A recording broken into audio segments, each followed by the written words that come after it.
balanced power in the quads and the hamstrings, 3 times more powerful than the non-athlete. At its peak, that's 4 horsepower.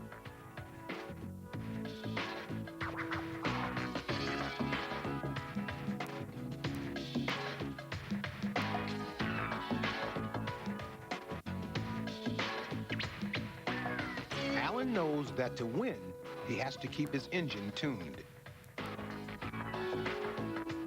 Look at that muscle definition on the calf as it flexes. It has to stay rigid. Only then can it transmit power from the piston to the ground. The serratus, the cone-shaped muscles at the side of the rib cage, are very pronounced. They give power to the shoulders. This hip flexor, the fist on the thigh, is massively developed to control the power of the pistons. This machine has a winning design feature. From ankle to calf, the long Achilles tendon absorbs shocks and provides energy. The force of landing stretches the tendon. Bouncing back, it gives 35% free energy to help pull away.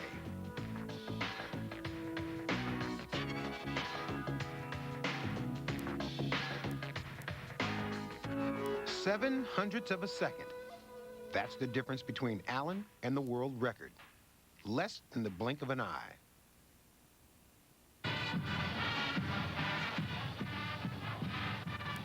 Today, the game is Ohio State against North Carolina. The Buckeyes versus the Tar Heels. 6,000 pounds of grunt and groan led by this man, Jeff Mad Dog Madden.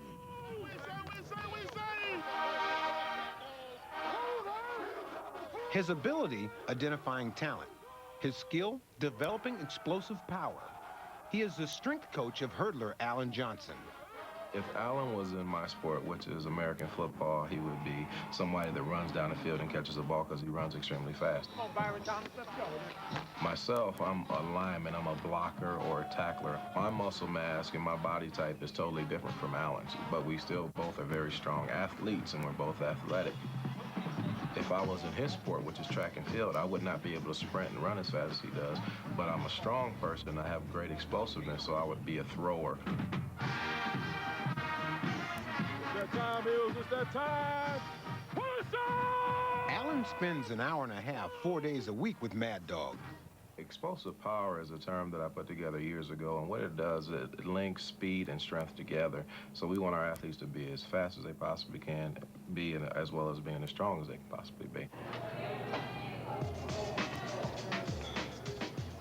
Mad Dog needs to make Allen's muscles strong. Only then can he produce speed on the track. That's explosive power. He needs to be able to explode every time he puts that foot down on the ground because he needs to be faster than the guy that's next to him. Good. He feels as though he needs to get a little bit stronger. So if he needs to get a little bit stronger, I need to push him a little bit harder. 5 more. 1. You gotta understand, when he runs with his whole body, not just with his legs. He has to carry that weight that's in his upper body also. So if that upper body is strong, it'll help him a lot better. Bench press. Purpose? Development of deltoids, pectorals, and triceps. Each weight training exercise is designed to develop specific muscles to make them stronger. What scientists don't know is how. Good. Use your legs. Good. 1. Good. A popular theory is that weights damage muscles at the microcellular level. Repair proteins flood in, they build the muscle up, and that enables the body to cope with continued overloads. We'll gain lean muscle mass. We won't just gain extra weight. We don't want to put any bulk on him. We don't want to increase his body fat at all. And what we want him to do is get stronger. Full range of motion every time. He's a very lean individual, so it'll be tough for him to gain weight anyway. So what we'll do is we'll work him out for the next 4 to 6 months, and we make that weight come on naturally, and we might get a pound a week if we're lucky. Allen is over twice as strong as the average 24-year-old. He could lift Mad Dog with one of his legs. Good, good. That's much better. Good. Don't back down. Parallel back squats. Purpose? Development of quads, glutes, hamstrings, and lower back. Mad Dog guides and instructs every step of the way. Good. 5 more. 1. Squeeze. Good, that's better. Repetitive movements on selected muscles enhance their explosive ability. Allen's well-tuned body performs 40% more efficiently than a non-athlete's.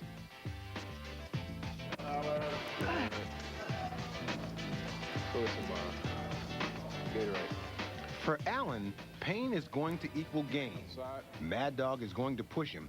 After the workout, the muscles have to be stretched to keep them loose. You're on a mission, you're highly trained for the coming competition. Others have come to do exactly the same, but hey, it's your job now to win the game. So keep pushing, cause the heat is on, you're on the track, and someone here's gonna be leading the pack. So it's up to you to take the header for the pedal if you wanna be the winner and take home the medal. Keep pushing to the top, and just don't stop. Work till you drop, keep 'em on the up. Keep pushing to the top, and just don't stop. Work till you drop, keep 'em on the up.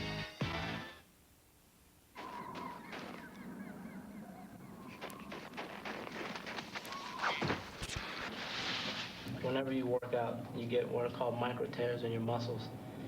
In those micro tears, you get inflammation and swelling on a microscopic level, and that's what causes the soreness. Ice baths take away the inflammation that makes Allen sore, but they still allow the damaged muscles to repair and build.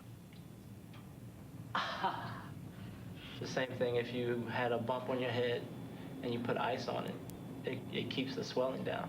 And that's what I'm doing with my legs, keeping the swelling inside my muscles down so that I'll be able to perform tomorrow in practice. More ice. Is that more for you now? Sure, I need this. Always. Allen has an ice bath twice a week, 15 minutes in the freezing cold. Bring his foot up. Allen and his colleagues are learning to run again, to rotate their legs like the spokes of a wheel. This is rotary running. It's like a moonwalk. Using this technique has made Allen the 4th fastest sprint hurdler ever. Good rotary. Knee up, heel up, toe up, knee up, heel up, toe up. Good job. Here we go. The toes are up to stop any braking. The heels are up to keep the foot in a sprint position.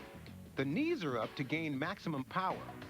The heel close into the buttock keeps the rotary action tight. Good. Pull it, pull it, pull it, pull it, pull it. Rotary, rotary round, and go. Tightness gives him quicker stride frequency. Better frequency means he goes faster. Good set. Yeah. Rotary, rotary, rotary. Pull it to heel the butt. Heel the butt, toe up, heel the butt, heel the butt, toe up, heel the butt. The key to tightness is strong abdominals and hip flexors. Knee up, toe up, let's go. Once they can run tight, they must increase their stride length, rotating and creating speed. Go. Try and go fast, try and go fast, try and go fast, try and go fast. It's good at the end. Go. Create, create, create. Yeah, yeah. Stay with it. Make it stay there. Knee up, heel up. Frequency, frequency. Go. There you go. Just stay tight, stay tight, stay tight, stay tight. Toe up. Create, create, create, create, create. Right arms, right arms, right arms. Woo! Lead leg catches the trail. Lead leg catches the trail. Lead leg catch. Coach Fry and Allen are testing this rotary technique over the hurdles. It's a tough strategy and will take a lot of work to perfect. Then you want to pop them, but you want to pop both up at the same time, just like that. To make him sail over the hurdles, the aim is to run completely rotary. Allen is with him every step of the way. You got it. This is their secret weapon to blow away the opposition. But if he goes faster over the hurdles, will he be able to cope with the speed the barriers come at him? The object is to try and make those hurdles feel as though they're coming at you. They're coming at you, and you're not going to blink. I'm not going to blink. That is the idea of hurdling. Now, if you only feel the hurdles coming like this, you know you're not going very fast. It's a thrilling feeling because it's a challenge. It really is, because you feel like you're going to fall down. And it's just the challenge of trying to stay up and also go fast and then make it to the finish line. Johnson is making the rotary technique work, but there is still a problem. He's hitting hurdles. In this race, Alan in the yellow hit 8 out of 10 hurdles. It knocked him into second place.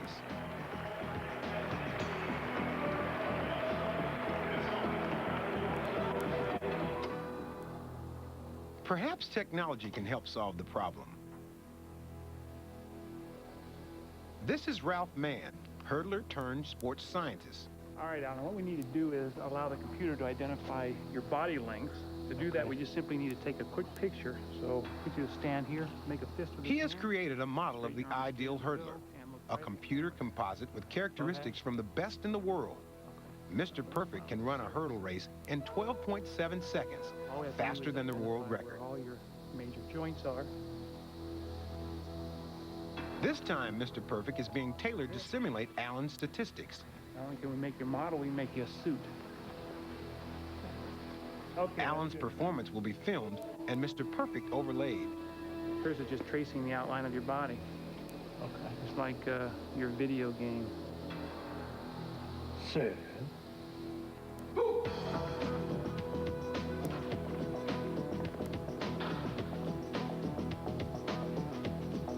Okay, what we're going to do here is look at two performances. Two pretty good performances. World champion and the guy that could beat you. Visually, it's real easy to see that you were about, 6 inches too close to the hurdle. And we've talked about when you do hit hurdles, you have a tendency, when you're running well, to hit it with your lead leg, going into the barrier. Right. And as you'll see, not only do you come close, but the model comes close also. So if you're taking off a little bit closer than you should, you're really going to have problems clearing that lead leg into the barrier. And of course, the faster you go, the more difficult it's going to be. If you start looking at the way that your body is positioned, you're in real excellent position here. You're upright, you're just leaning forward just a touch into the barrier, so is the model. This is exactly what we're looking for. That's one of your real strengths. You look at your leg, it's extended into the barrier, nice angle, you're matching. But you also have to remember that because you're closer to the hurdle, you're going to have to get that thing up there or you're going to hit it. Now, when fatigue starts setting in and you get a little lazy here, that's what's going to happen. If you're not better than the model here, you're going to hit that barrier. Because you have to realize if you're 6 inches too far here, you're now 6 inches too close to the next hurdle as well. If you bring that back, it'll just start locking in. 7 feet 9. Alan's new takeoff and landing measurements are taped onto the track. If he hits these, he can match Mr. Perfect, stop hitting barriers, and run his best race. Too far away? 3 inches.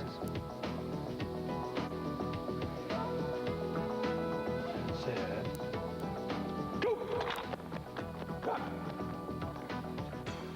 They try again. He goes too high over the barrier. The second time, your hurdle clearance was better, but you went higher in the air and you cleared it by a tremendous amount. But you're going to see that when you change something, your body is reacting to that change. So what you need to do is get comfortable with that distance back there, then you get all the benefits of it. He can't run in the air, so it's back to the track for more practice. This race is all about specifics, precise mechanics, explosive power, accurate measurements. That's Alan's plan to win Olympic gold and set a new world record.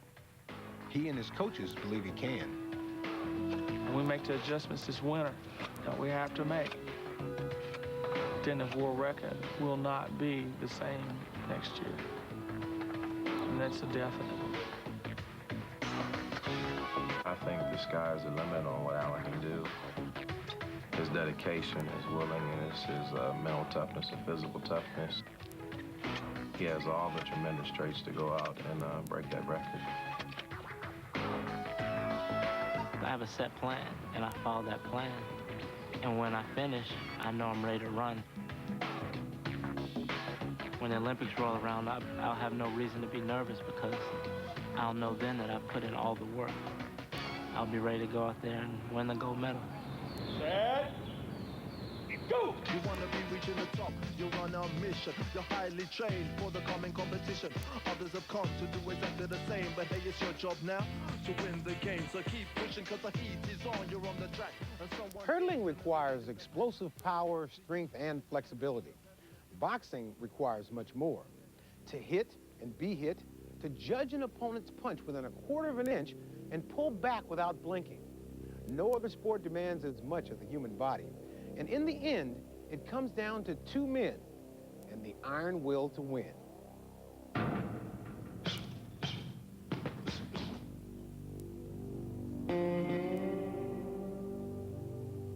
On the left, Richie Woodall from Telford, England, European middleweight champion.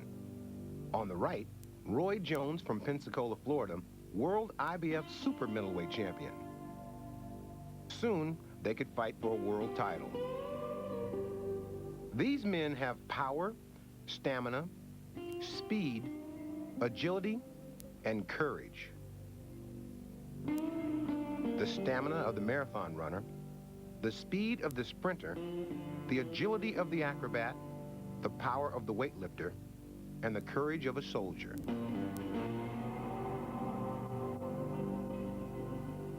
Their power punches can land at 16 miles an hour. No other sport demands so much endurance with the ability to deliver explosive power. No other sport demands such a vast combination of training. The boxer is the ultimate athlete.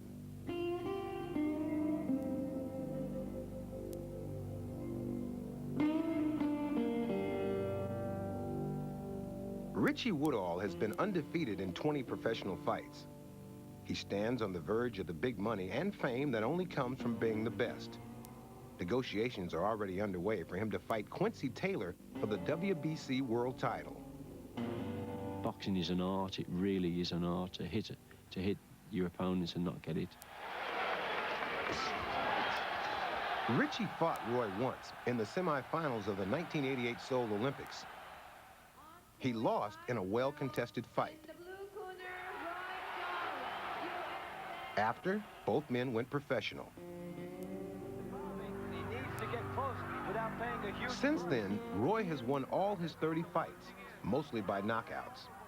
He is arguably the best pound-for-pound boxer in the world.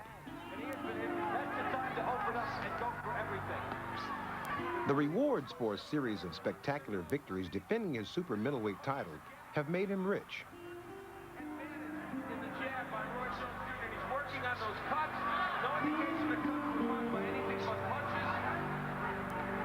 This fight against Vinny Pazienza had to be stopped in the 6th round.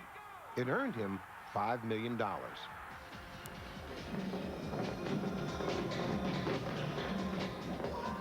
This is the man to beat.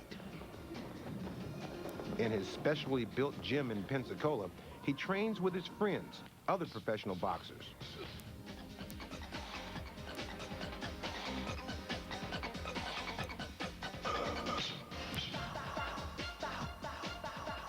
He hits like a heavyweight and moves like a lightweight. His jabs dazzle. His combination punches blur before the eyes. And his body shots are awesome. Roy and Richie are both boxers, as opposed to fighters. They wait, move in, strike, and retreat. Fighters fight in close, brawl, looking for the knockout.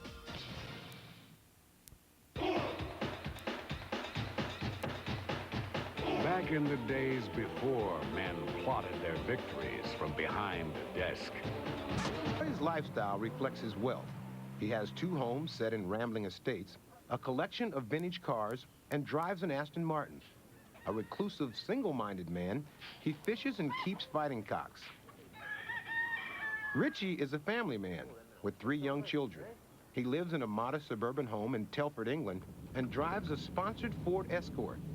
Every day he drives to the local power station where he uses a small gym.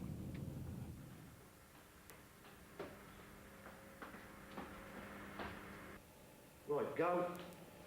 Go on. Hang in there. He usually trains alone with his father, Lynn, who has been in boxing all his life. Richie took the European title by defeating Silvio Branco in 9 brutal rounds. It was a war, really. I answered a lot of questions from people who probably thought I couldn't take a punch or whatever. As well as dishing it out, I had to take someone that night. So when the referee stopped it in the 9th round, rightly so, I was relieved and then overjoyed that I'd won the title, and I'd won it in convincing style. It was great. He's a boxer, not a fighter. You watch his fights, they almost think they've got him backed into a corner, and he's gone. He's hit him, he's gone. If you look at his training, a lot of his training is geared towards 2 or 3 punch combinations and away, sting and away, rather than just looking for one big punch that will finish the contest. Time. He trains as he fights. 3 minutes on, 1 minute off. He begins with shadow boxing, rehearsing the grammar of the sport. Loose, relaxed. Tension slows reaction. The jab, the trademark of the boxer. Unrelenting, trying to open up the opponent. Time. 3, 2, 1. There you go. A power punch, a hook or uppercut follows. Slower, but with twice the force. Lovely. That side step's lovely. Rich. Bang. There you go. Time. Then the full repertoire. The straight punch, the combinations. Keep moving, hands high, chin down. View the opponent through the eyebrows. Punch through the target, not at it. Box and retreat. Box on attack. Time. There you go. That's lovely. Take over and win the round. Performing these basic skills well is one of the secrets of success. But you must be fast. 2 rounds on the floor-to-ceiling ball refine the speed and accuracy of the jab.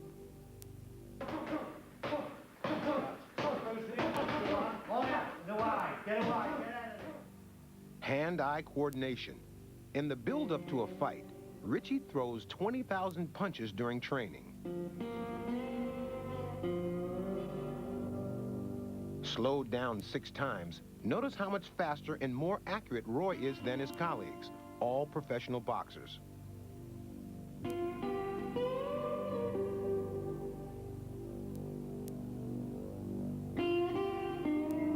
Six punches in less than a second.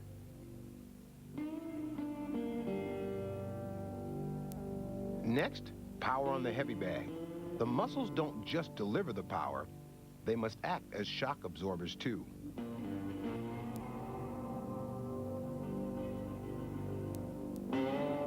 Body punches that will weaken the opponent take the bounce out of his legs and make him an easier target.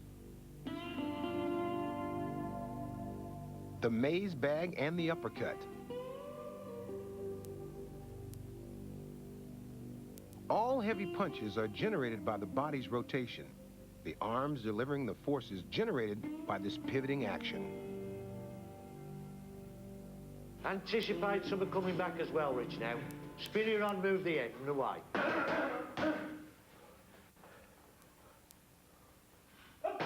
In many respects, you're looking at the all-round athlete. There's both leg work, there's both arm work, and the main thing is the brain still working to coordinate everything. It's a fantastic sport. And time. Good lad. In terms of the endurance, they need to possess a central pump in terms of the heart and the lungs. It's similar to an elite middle distance runner. Your Steve Ovich, your Sebastian Coes. Then there is stamina. I'm up about 6:30, 7:15 in the morning. Go off and do me run. A few sprints that I do as well. Richie runs 8 miles a day, at least 5 days a week, up and down the hills of Colebrookdale, over 2,000 miles a year. In his career, he will have circled the planet. Then I'm in the gym in the afternoon, about 1 o'clock, and I'm in there for about 3.5 hours. So it's a full-time job. It's so physically demanding, then I couldn't do another job as well.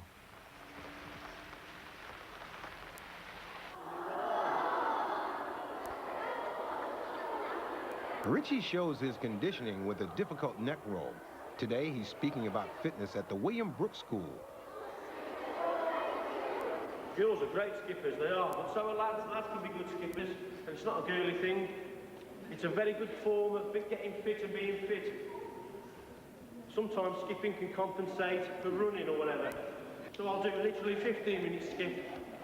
Okay, just moving up and down. Always, I like to vary my skipping a bit. Okay. You can put little variations in your skipping. Practice. Yeah, okay. We'll do straddle there. This is Wedgwood Middle School, Pensacola. I actually spent 16 hard years of learning to get to the point to where I am now. And now I still have to spend hours after hour a day in the gym 6 days a week, trying to prepare myself for 8 or 12 weeks for that one event that you finally get to see. I used to box for England as an amateur, and I used to travel all over the world, went to the Olympic Games, went to the Commonwealth Games, and then I was really enjoying the sport because I was going places and meeting great people. But then at the end of the day, I thought, well, I can earn a few bob at this game as well. So I turned professional mainly just to earn money. So I'm in it for the money now, if I'm to be honest. If I get beat up so bad, I'm afraid to get beat up. That's why I'm so good. I don't believe in getting beat up. If I get beat up bad one time, I'm gonna think about it real hard. I get beat up bad again, it's over. I'm out of it. I can't take a beating. Being scared makes me box better, really, because I'm always aware and keep my guard up. So, yeah, I am scared, though, yeah. I do 200 days a year. To get in shape and stay that way. If you think you need to go to a gym to lose weight, get in shape, and... Bump, bump, bang.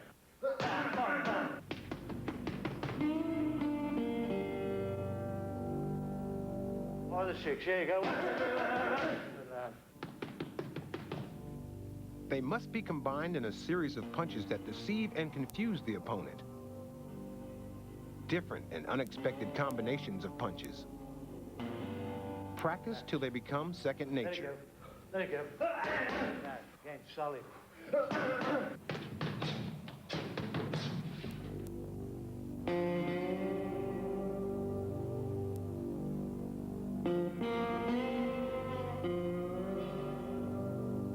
Snap it across. Look at that. Just slow motion. That's it. Again.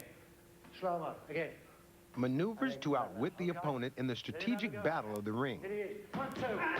That's it. Gradual. Here he comes. He's sitting. Short. Relax. In the end, the boxer must contend with another man.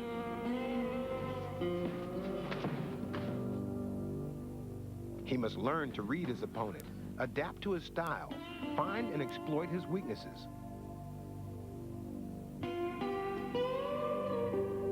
He must judge his opponent's reach so finely that he can pull back without blinking and be missed by half an inch. Feinting, frustrating, confusing. This is about timing, to hit and not be hit, knowing that as you attack, you must be ready to defend. This is the real art of boxing.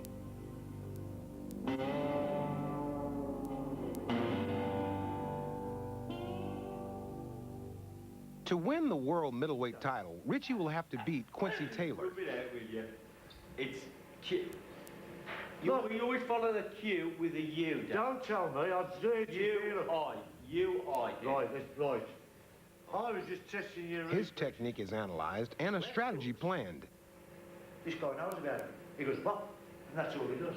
If we go on the outside of his vision, there, pop, I think it's there. If the guy Lynn has an encyclopedic knowledge of fighters at Richie's weight. If he starts hooking, that's no good to us. Look, look, that's no good to us, Rich. Because look here. We're in some kind of bloody trouble, ain't we? Taylor is left-handed and a counterpuncher. That's it. Make him lead. Trigger him, trigger him, trigger him. If he does do it, then I'm saying that shot is a great shot. Left hook, right hand to the centre court. Great. Like I said, you can't beat a bit of class, Rich. What's your dad? On days where you don't want to train, you need someone there who's going to make you laugh and that. So he's good in that sense as well. But he can be pretty strict, and he's a good coach. He knows his boxing.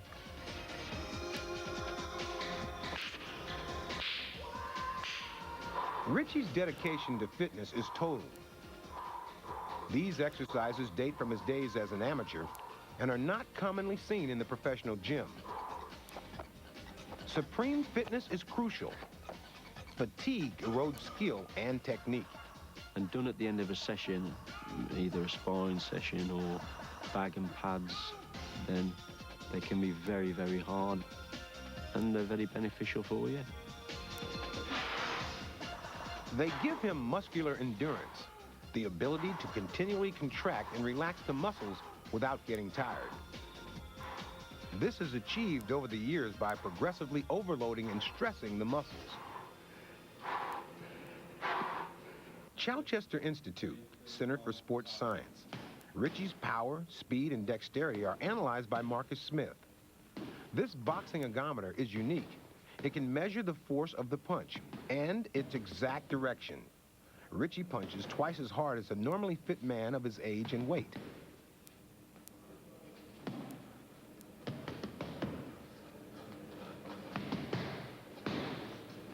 So every time you hit it, it works out in 3 planes where the force is being applied. Oh, yeah. So you just measure the force of every punch. These tests can identify weaknesses and give a focus for his training. As a fight approaches, the results let him judge how effective his preparation is and perfect his training. You know, there's no point just running you on a treadmill when you're a boxer. No. So now that we can measure your performance, and technically that can be fed back in to your training program. Put you back on and see if the developments are there. Brilliant. Next, they measure his speed. 64.2. Richie throws a long-range punch in 65 milliseconds, almost as fast as the blink of an eye. Close in, he can land 5 punches per second. 74.3. You're just ticking over. I haven't really trained since the last fight. Finally, Richie is wired to measure what each muscle contributes to a single punch. All right, Rich. So what I want you to do is a 15-second time span and go through all the variety of punches, left hand, right hand. Throw maybe 3 or 4 per 15 seconds. So it's not work rate, it's just quality of the punches that you throw. Yeah, okay. These tests show that in boxing, the majority of the force is generated in the swivel of the thighs, hips, and shoulder.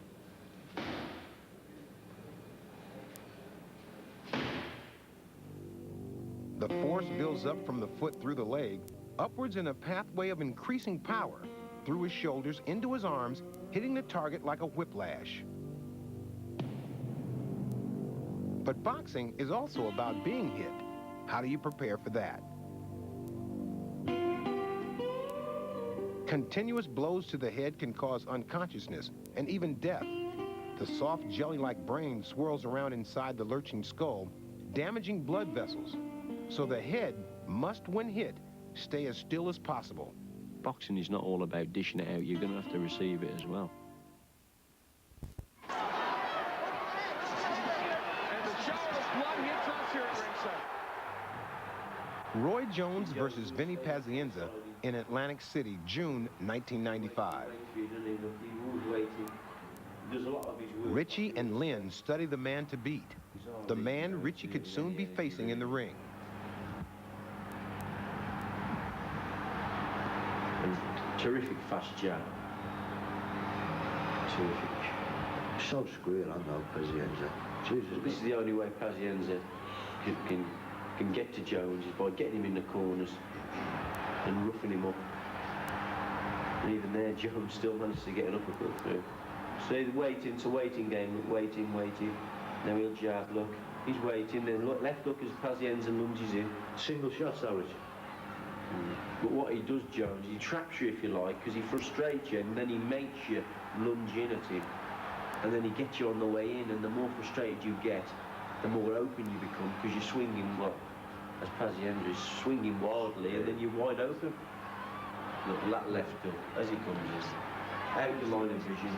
Drops it down, boys, now, as you come in, bang. He just dismantles you piece by piece, like the Jones, doesn't he? Look at that one, get to. There's 5 jabs there. Lightning speed. Look at that. Look. I mean, it's only his pride that's keeping him in there. Look at it. Ready for the kill line. Look down. There you go, man. The guy's in the bed there. Look, see, Joe. Even he knows, look. You asked for it, didn't you?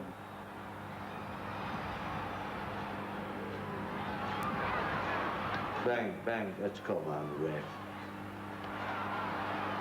I'm all right, look, it's flat out. Look.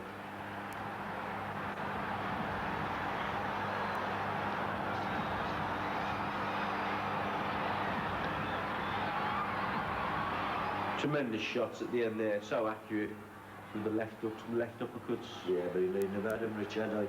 I mean, the guy was gone.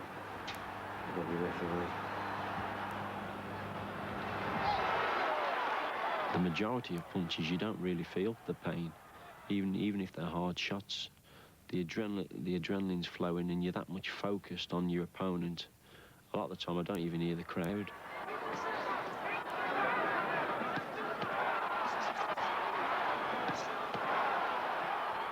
80% of the time that the fight's won in the gym rather than on the actual night. If you do the training, you put the time in, and that's where it's really hard to be dedicated. It's such a hard game, and if you cut corners in your training, you miss parts of your training, it's going to show up in the ring, and if you're not fit, the ring is the loneliest place in the world. At its best, boxing is still the noble art. Intelligence, physique, and fitness pitted man to man. Lifetime dedication is required to produce a human frame that can sustain and suffer for 36 minutes in the ring. My ambition is to win a world title at middleweight and then move up to super middle. So who knows what confidence you can gain from winning a world title and whatever. And as I say, maybe a year away, then I could meet Jones. And again, my style, he would have problems with my style, without a doubt. After 20 years of boxing, the world title beckons Richie with its fame and fortune. No sport is so totally demanding. No sportsman closer to all-around peak performance.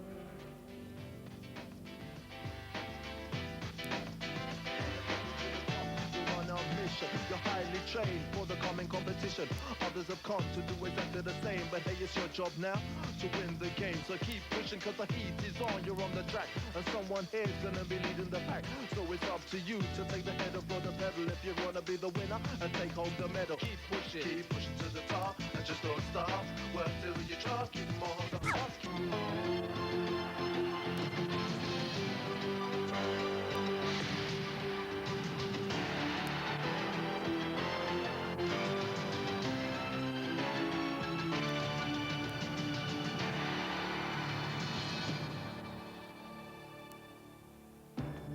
What does it take to be the best in the world?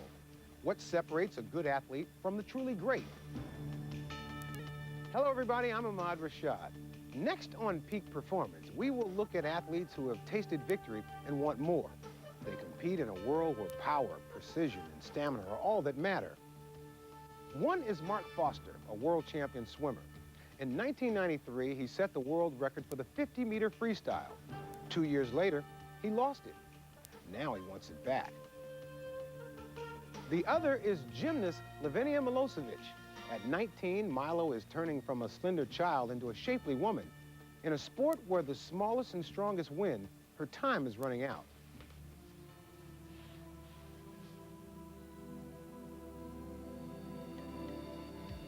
Still, Milo is an amazing athlete. For a single fleeting moment, Milo has the power to fly.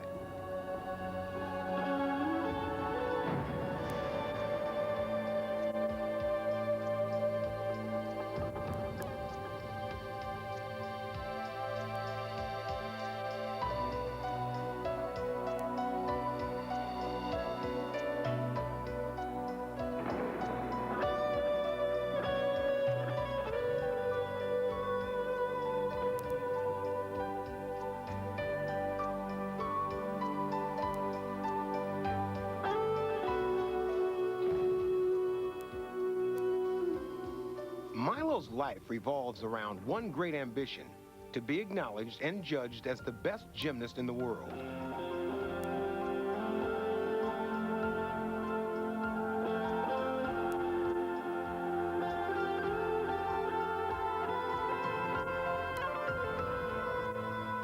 She has the skill.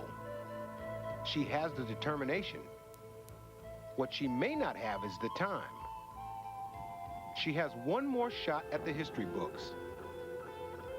And the biological clock is ticking.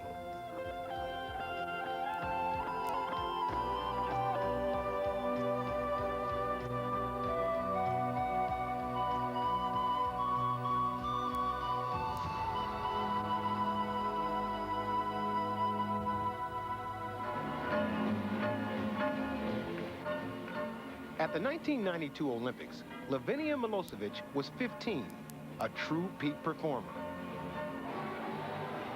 Everyone's idea of the perfect gymnast, Milo was the right shape, the right age, the right personality.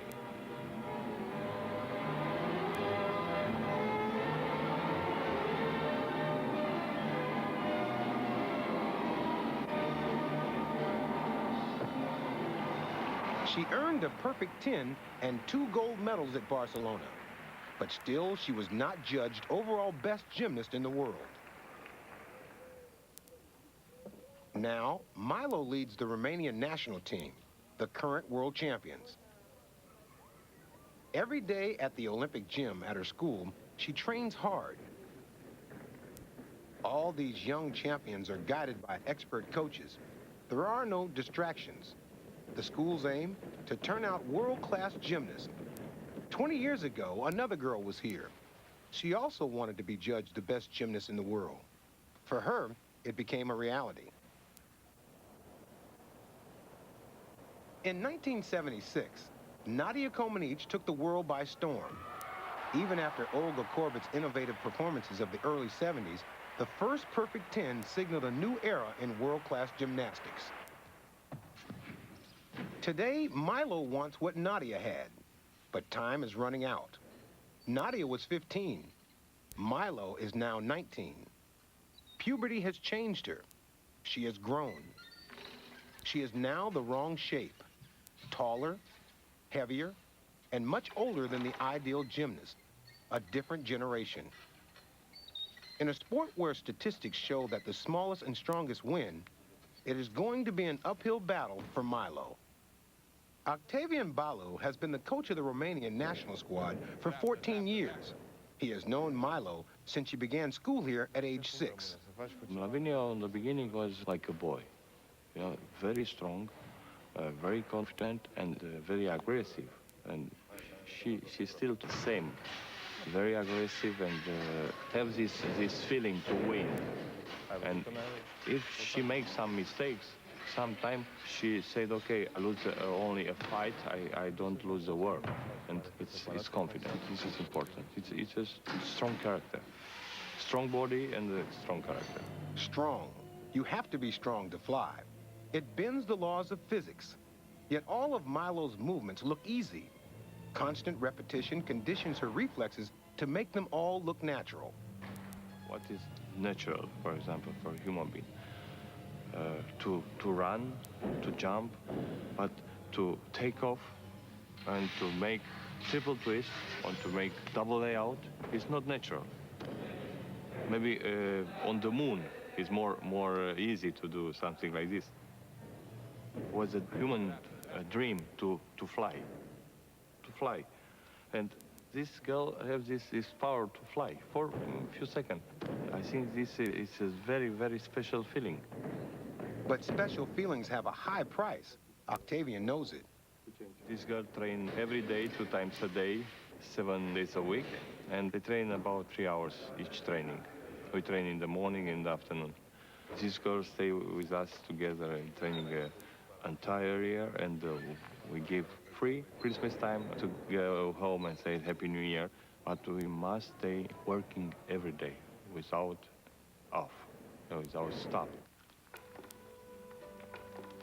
Every day for 13 years, Milo has battled to do the unnatural, but it is getting harder. She is fighting gravity and her own physical development. On the bars, she has to support her increasing weight, and during rotation, up to 6 times that amount.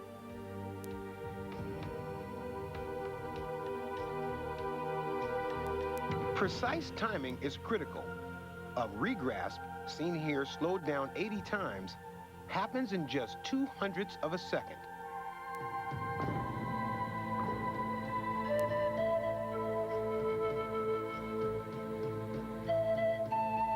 This is the catch. In the middle of rotating around the bar, Milo must do a half somersault. The head is forced up and the legs down.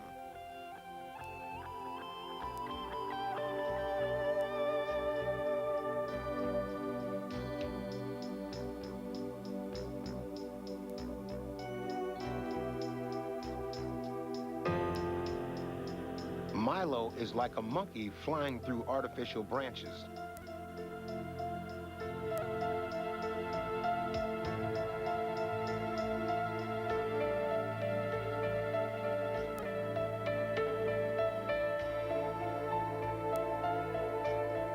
Her hands need control and maneuverability around the bars. The chalk helps provide the necessary grip and friction. Some moves require unnatural flexibility that only comes from a lifetime of training. This is the eagle grip.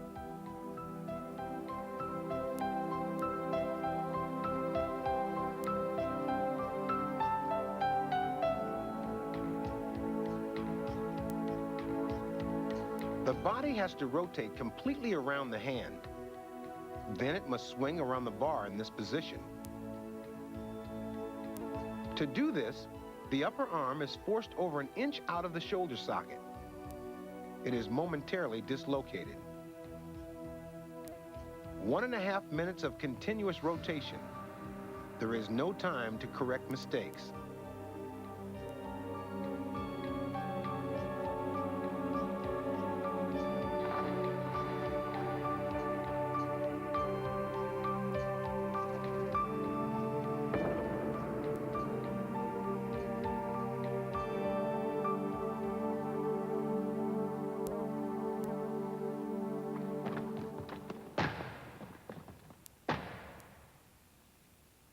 Look at Milo's feet. They no longer fit side by side on the beam. She is also turning from a stick-shaped child into a triangular-shaped woman. All these things can upset her balance in an exercise widely acknowledged to be the most difficult in gymnastics. The beam is barely 4 inches wide, poised almost 3 feet above the floor. A perfect routine is almost impossible.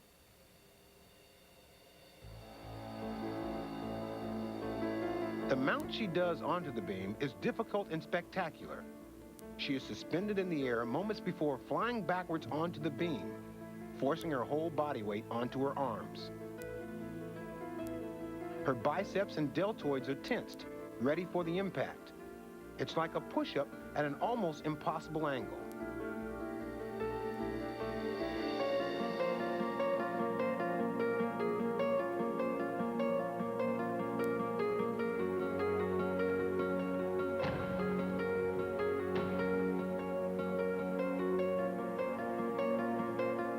Over 20 years ago, Olga Korbut first performed a single backward somersault on the beam. It created an outcry. It was considered far too dangerous. It was banned for almost a year. Today, Milo does 4, 2 of them without hands. Her flexibility makes the move look graceful, but it's still dangerous.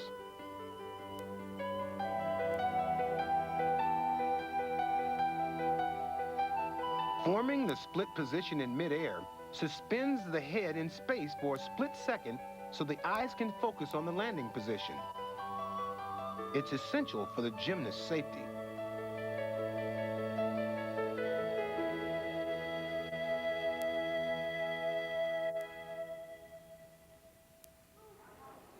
Gymnastics is dangerous. Every training session carries a risk of injury. If you lose one day training, you must work about 1 week to recover. And if you lose 1 week, you must work 1 month. And if you lose more than 1 month, it's difficult to recover, especially after the bad accident, a fracture or something like this. At 19, Milo might only have one more opportunity to become the best gymnast in the world. It will culminate a lifetime of hard work. Peak Performance is sponsored in part by Tylenol, the pain reliever hospitals use most. BMW, the ultimate driving machine. AT&T, official sponsor of the 1996 U.S. Olympic team. And equal brand partner. All the novices strive to be like Nadia Comaneci or their current heroine, Milo. We keep playing in the first year. We make some choreography preparation, but not too much. We don't use the power training. We play. And we play like mother and father with child. We put to jump like a kangaroo. This is physical preparation, but playing is not so hard. We play first, the second year, and when this girl is in love with gymnastics, we say, all right, now we begin the serious work. Maybe the most important part of the preparation is the selection. Because at 6 years old, you must find all the quality you need for good preparation to make a world champion or Olympic champion. If you look only the eyes of this child, you know if it's good for gymnastics and in general for sport or not. You must find this kind of girl to have courage from the beginning to go on the beam and walk a little bit. At 6 years old, they must get through the first 2 years of selection before they're able to move into the Olympic gym and join the older girls.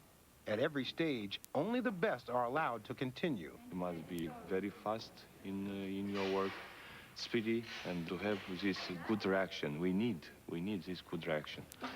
And if you are too tall, the light is on the brain, and until go on the foot, it's too long way and need too much time. And gymnastics means everything faster.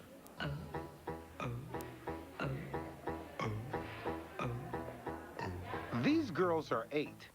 Now in the Olympic gym, competition is more cutthroat.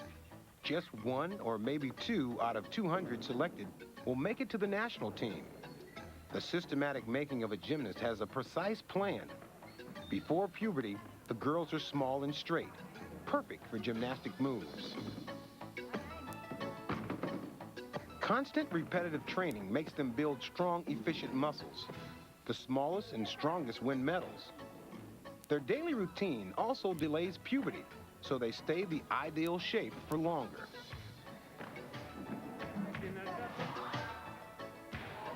But gymnastics is not all about strength and stamina. Flexibility and balance, grace and poise are qualities that need to be taught and encouraged. To become a star, they are continually practiced and refined. Puberty is the beginning of the end for female gymnasts. There is no way to turn back the biological clock. Gymnastics revolve around balancing and tumbling. As the girls change shape, their center of gravity shifts. It's harder to balance. As they grow taller, their limbs become longer. They slow down.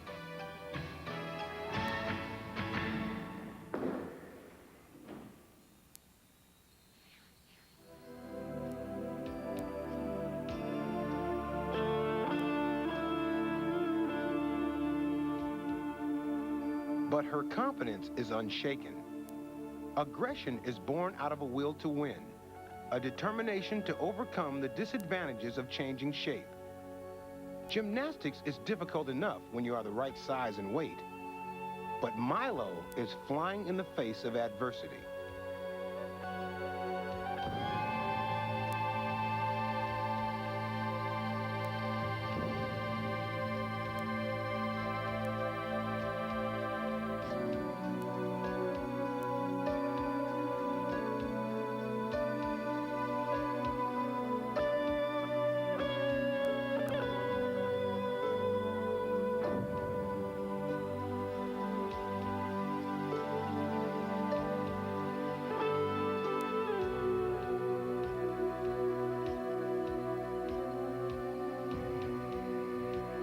Milo makes the run up to this vault, she cartwheels to hit the springboard backwards.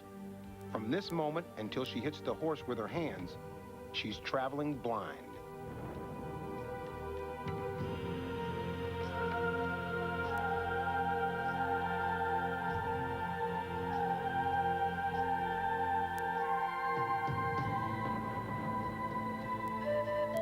It's the cartwheel that gives her the necessary turning speed. It is simple. The straighter the body, the better the score. The judges see a graceful vault, but what Lavinia feels is quite different.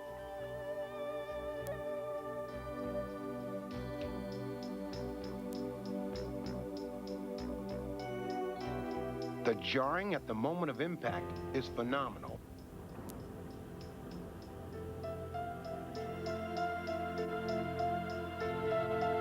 It is estimated that she experiences a force equal to around 20 times her own body weight. That is nearly a ton, equivalent to a small car every time she lands.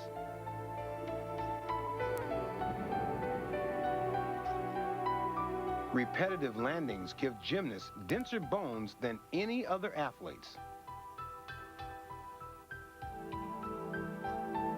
Impact on landing sends a powerful shock wave up the legs. This is absorbed by the quadriceps and hamstrings. These strong thigh muscles hold the bones in position and stop the legs from collapsing. A champion gymnast must keep the body both upright and poised. Control makes the difference between a good and a bad landing.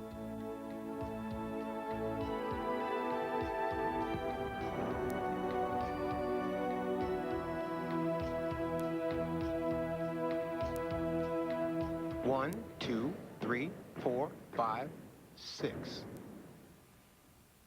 But unlike final landings, those between tumble runs can't absorb all the energy. It must be stored to help her fly across the floor. She does it by keeping her legs straight and taut.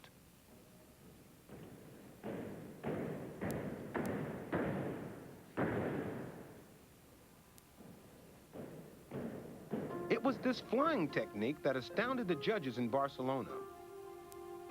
A triple twist is one of the most difficult ways to fly through the air. 3 complete rotations have to be performed in just 1/10 of a second after a backward takeoff. To start the twist, one arm must be above the other. One foot must push off more than the other. And finally, the arms must be brought in tight into her body to speed up the twist, just like an ice skater does on the ice.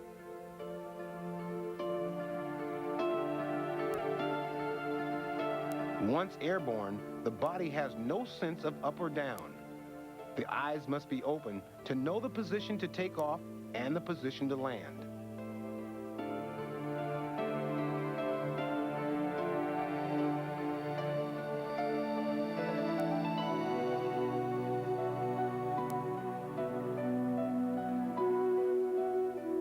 Another gravity-defying move on the floor is the double layout. Flick-flacks build up a large turning force. Only then can she perform this move successfully. If she under-rotates on the second somersault, she will not get her feet under her. A good coach can anticipate her every move and prevent disaster.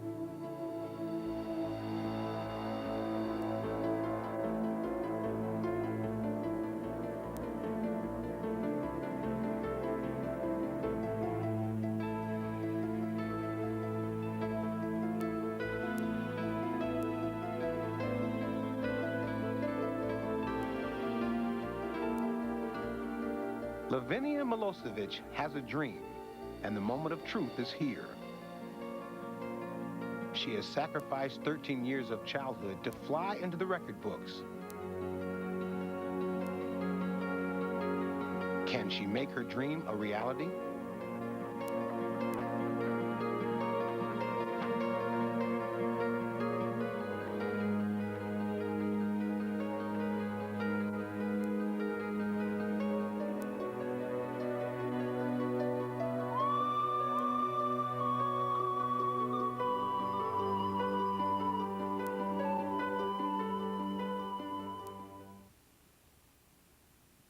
Thank you. Whoa! Since when do you eat garlic? Since I got a handle on my heartburn. Oh, so you're taking that medicine Mom used to take. Zantac?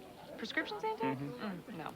My doctor said Pepsid AC is all I need. You know, to control my occasional heartburn and acid indigestion. Doctor, really? Yeah, he said it controls acid for 9 hours all through the night. It can stop heartburn before it starts. It stops heartburn before it starts? Oh, so you can have those double cappuccinos afterwards. Sure. I mean, you're paying. Yeah, you're dreaming. Ask your doctor. You can be heartburn-free with Pepsid AC.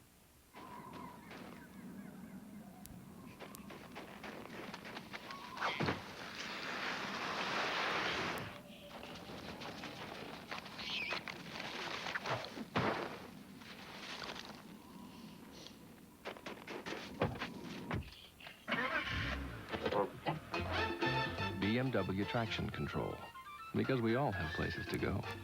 Available on 96 BMWs, including all the new 328s.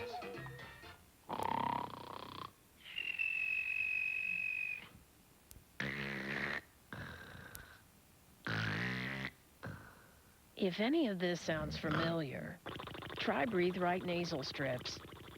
By making it easier to breathe through the nose instead of the mouth, they can even help quiet the most annoying snorer of all, the one you sleep with. Breathe Right strips in cough and cold sections everywhere. Back in the days before men plotted their victories from behind a desk, they fought their equals one-on-one. Do you need a little combat in your life?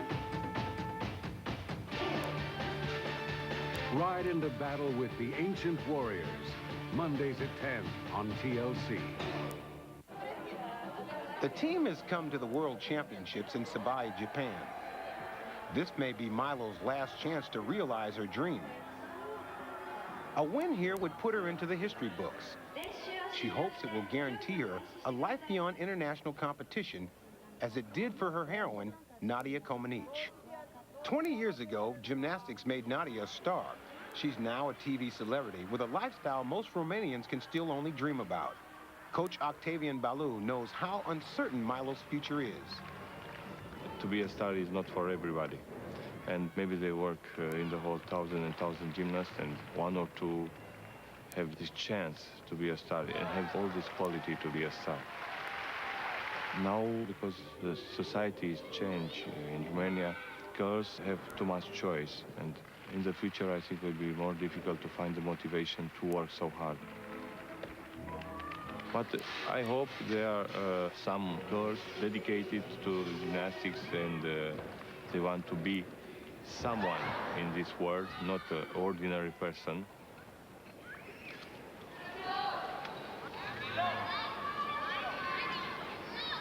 I think gymnastics is like a dream. Our dream and the gymnast dream is to be a star like Nadia, and to have the life, the same life that Nadia have now.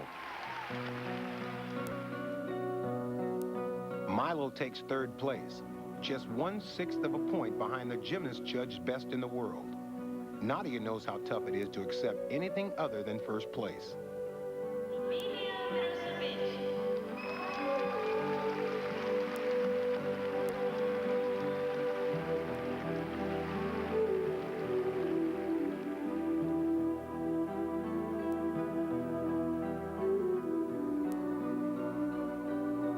What happens now for Milo? At 19, the 1996 Olympics will be her last chance to beat the odds and fly into the record books.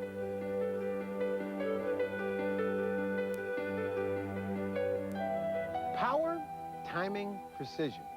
These are the essence of Milo's peak performance. In the water, these skills drive Mark Foster to excellence. The 50-meter freestyle leaves no room for errors. Half a second is all that separates the first to cross the finish line from the last. In this race, winning isn't everything, it's the only thing.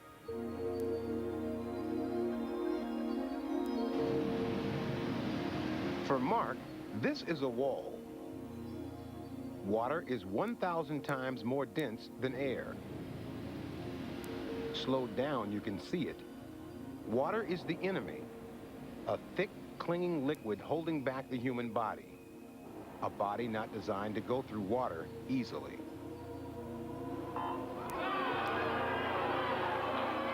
In competition, Mark Foster can swim 50 meters in 22 seconds. He once held the title, fastest man in water.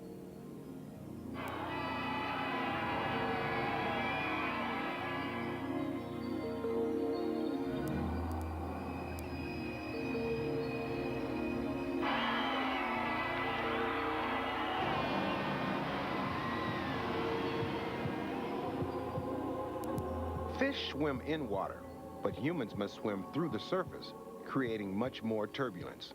The harder you try, the more drag you create.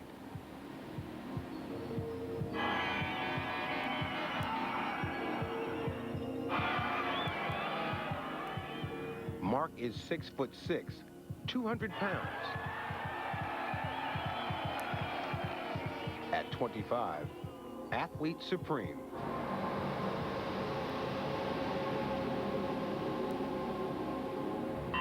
And a great start from Foster. He's always dynamite off the blocks, and he's first into the stroke, first to show. He's got to get a good turn in now if he's going to challenge for that. February 1993, a World Cup event in Sheffield, England. Mark is one of a half a dozen truly world-class British swimmers. Foster comes home, 21.60. He's done it. It's a new world record, and we haven't The first 50-meter freestyle world record for a British swimmer in 40 years.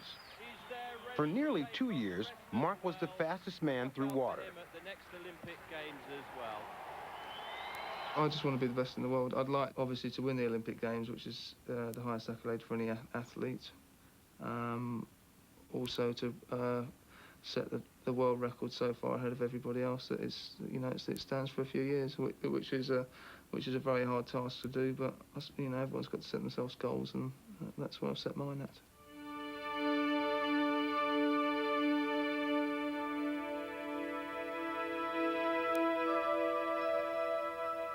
Well, his strengths are his size. I mean, he's a big chap. His explosive power. His very relaxed manner. Great swimmers have got the ability to generate power and yet look very relaxed. Mark generates his maximum power off the blocks. This is crucial in a 50-meter sprint. Good starts win races, and Mark has the best in the world.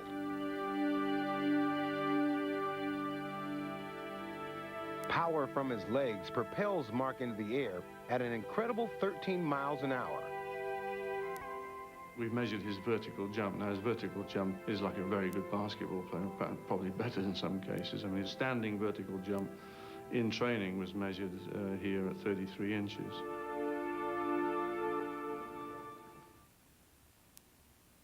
Tonight.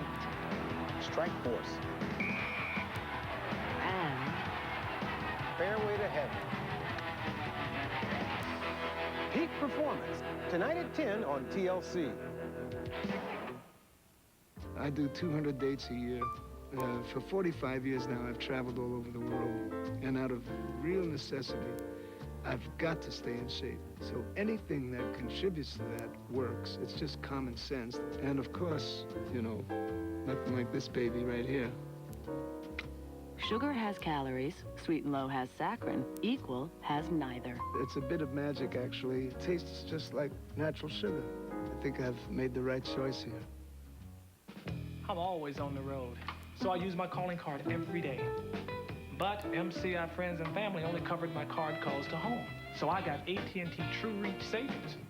Now, wherever I'm calling, I'm totally covered. Now, that's being backed up. AT&T True Reach Savings. Save 25% on all types of U.S. calls on your AT&T phone bill when you spend just $25 a month.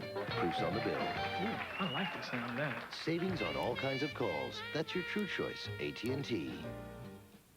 What a great day to garden. Oh, it's the worst day for my allergies. The flowers, the trees. The pollen, the sneezes. freezing. I'm miserable. This is great. My allergies couldn't be worse.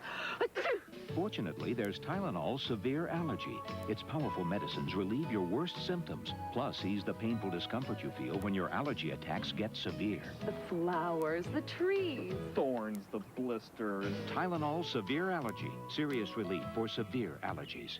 Now on TLC, panic strikes a hospital as a toxic gas overcomes the ER. It's straight out of science fiction. Join us for a medical mystery, Gloria's Toxic Death. Wednesday at 10 on TLC.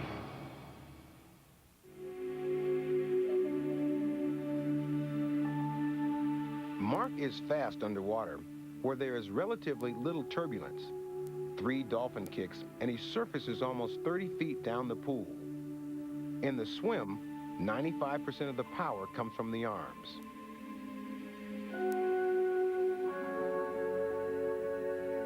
But on the turn, he can use the power of his legs again.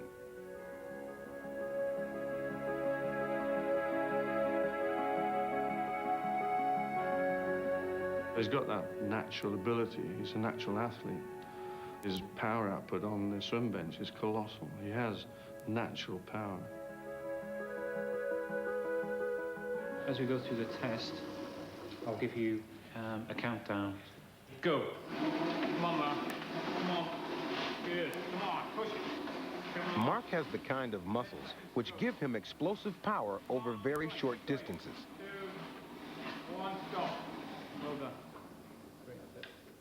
If you look at the full strokes that the machine's recorded, the maximum peak power that you've delivered is reading 458.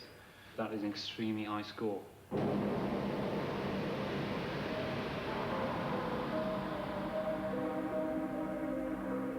This is the least efficient way of moving known to man. The energy used by Mark over 50 meters would send a sprinter 200 meters at 4 times the speed. Swimming through water is like running into a hurricane. The head turns, the arms pull, and the feet kick. But they must disturb the water as little as possible to minimize the drag.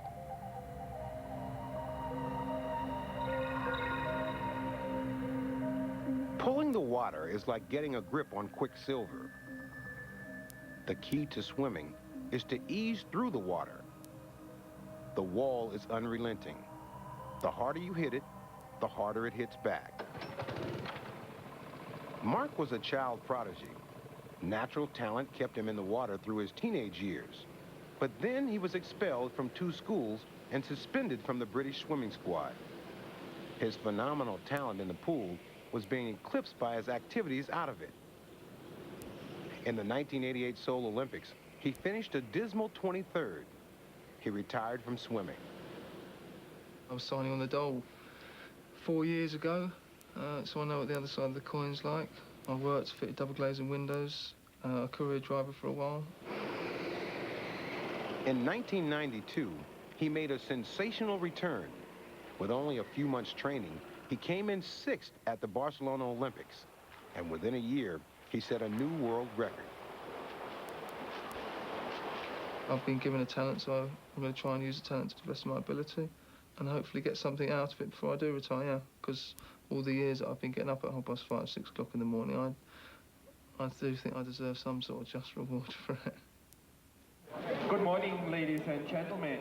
We take This is a crucial race in Mark's bid for the Olympics. of the swimming events of the European Championships 1995 in Vienna. In the heats, Mark had the fastest time, 22.66 seconds. 15 minutes to go now. 15 minutes. The competition here is world class. It includes the European record holder, Alexander Popov, and the tension shows.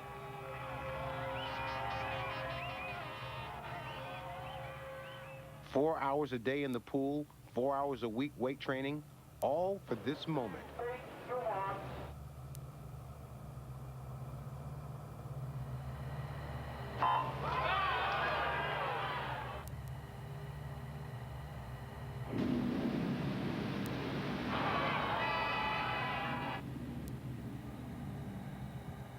Four seconds.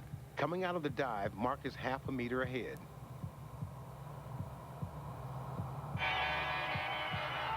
11 seconds. Halfway and pop-off has narrowed the gap.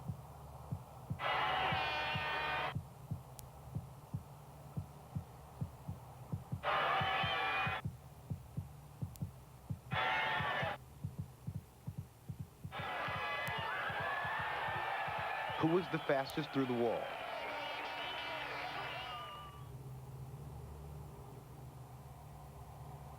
Fourth, 1 stroke and a half a second behind Popov, the winner.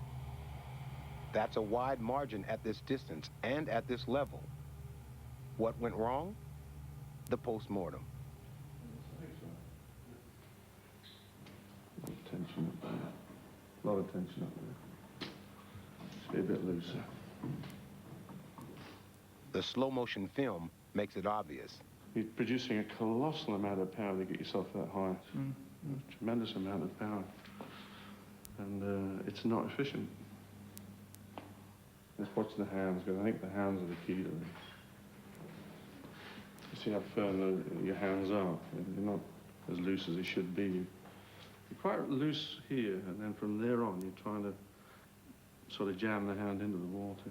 I think the stroke's the key point, isn't it? The front end of the stroke. I think it's, yeah, not trying to get into an artificial position. You're trying to losing water, isn't it? Do this rather than just letting it go. Just flow. I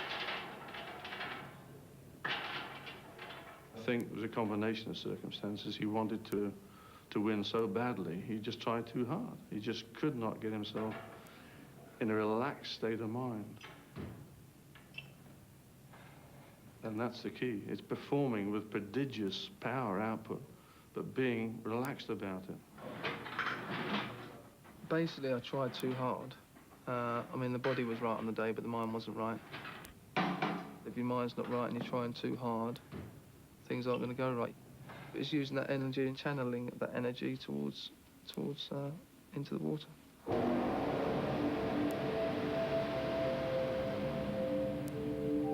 It's hard in 22 seconds to try and think about your stroke, try and think about your breathing. You get the adrenaline going and use the adrenaline in the race. Focus on the end of the pool and think about the start. I mean, if something goes wrong and you're just ploughing down the pool, it's difficult to change things. It is in the mind.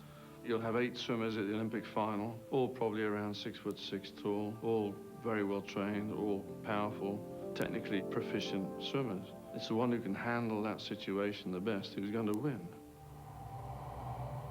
I like doing what I do well. If I can improve on anything I do through science or through anything else, then I'll go on that path and, you know, make my performance better.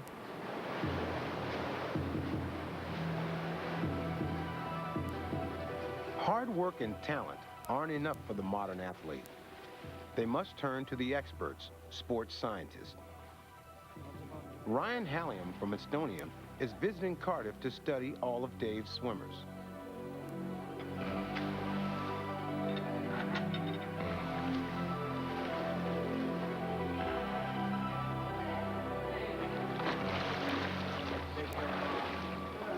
Without these whistles, you just stay on the block, they come on, take your mark, and they signal.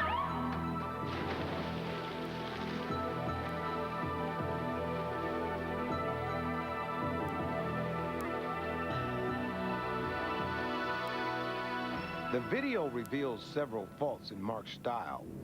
They'll require further investigation. This filming and the studies that have been made of him will, I think, help Mark understand and give me some more reinforcement as to his needs.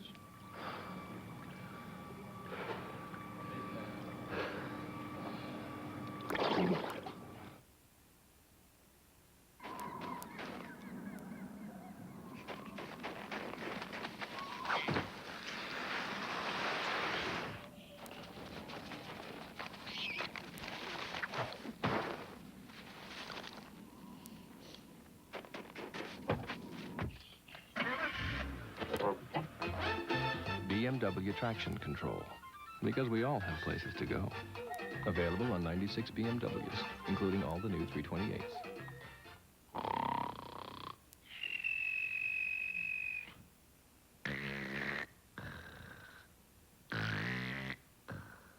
If any of this sounds familiar, try Breathe Right nasal strips.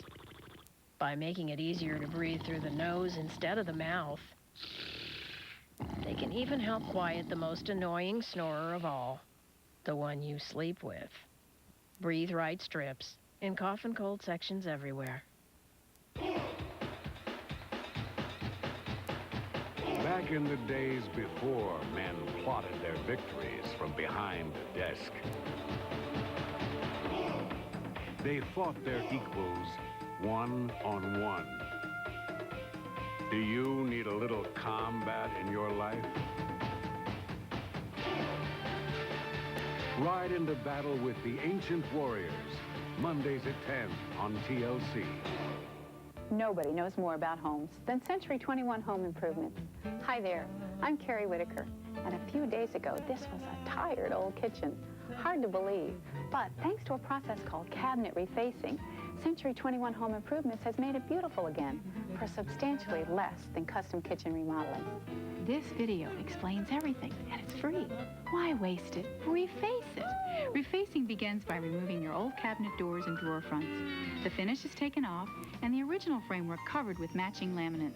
Then, new cabinet doors and drawer fronts are installed in your choice of style and finish.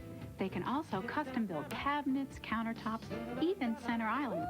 And along with your video, you'll receive a voucher good for no payments or interest charges for 6 months. But this sale ends soon, so call today. Want to see more? Well, call for the free video, and you'll see how Century 21 Home Improvements can create the kitchen you want at a price you can afford. So were there many in training tonight, or? Well, the usual. Another one of those. Mark likes to eat within an hour of training, while his metabolism is high. Complex carbohydrates, pasta, rice, and bread give him energy. They're absorbed slowly into the body, providing a steady flow of power when he is training. 15 minutes before a race, he eats a fruit bar to give him quick release energy.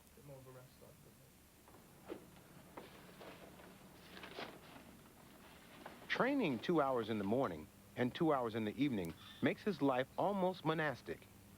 It's the price of going for gold.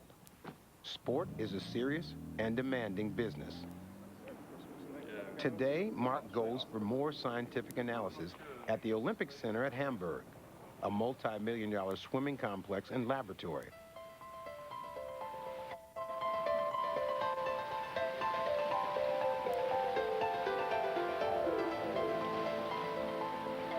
Dr. Dieter Cliché has advised the best swimmers in the world and shaved seconds off their times. Very good.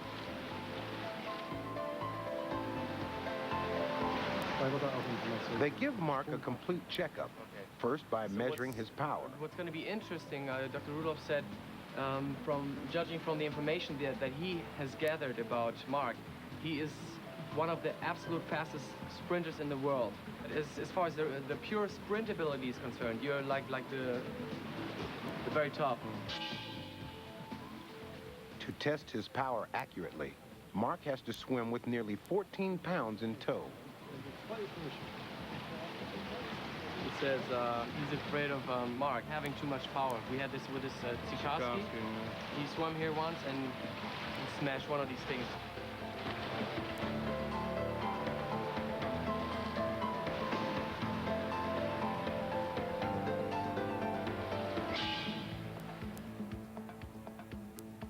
But this is the ultimate test of technique, the Flume tank.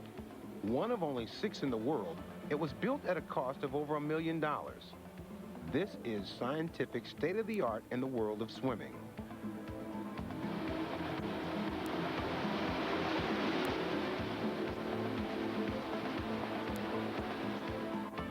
Swimming against the current, the athlete remains stationary to make observation easy. This is the swimmer's treadmill. Here, the wall of water comes at you. The flow is 1.75 meters per second, about 4 miles an hour. A competent swimmer would be pushed back at half that speed.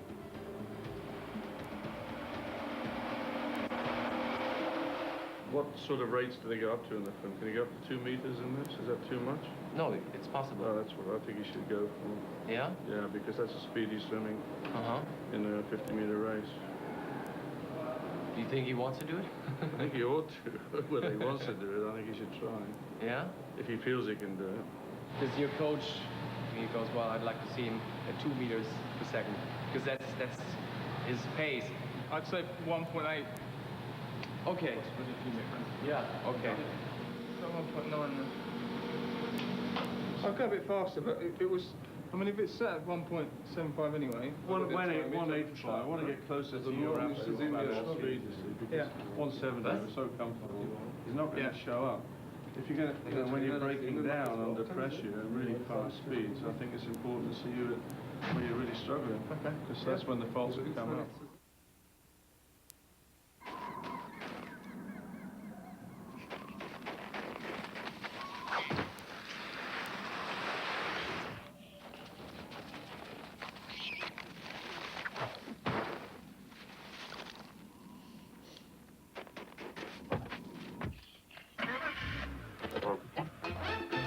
BMW traction control, because we all have places to go.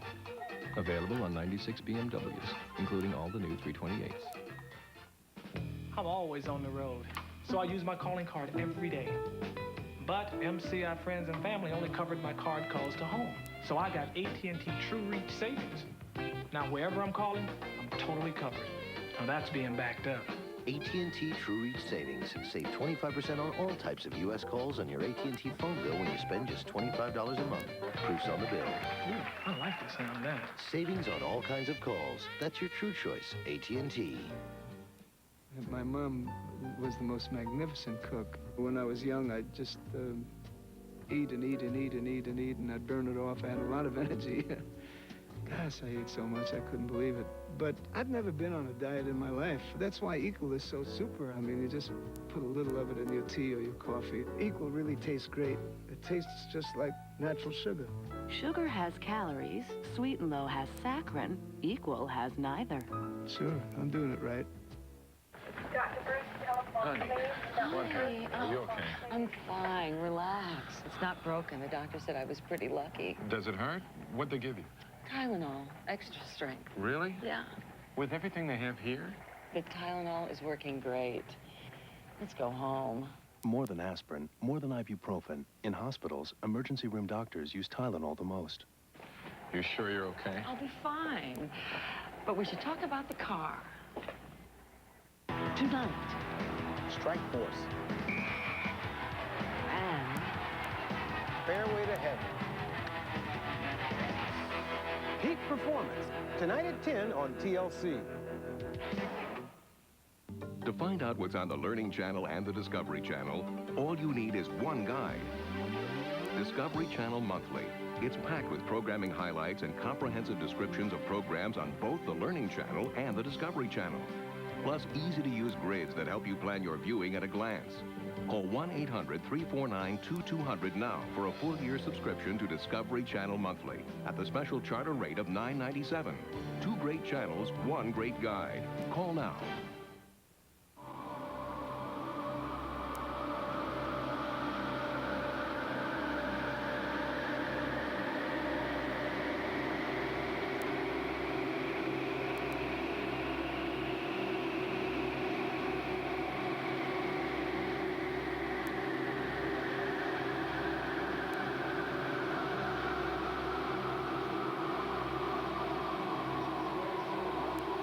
The flume is pushed up to Mark's limit.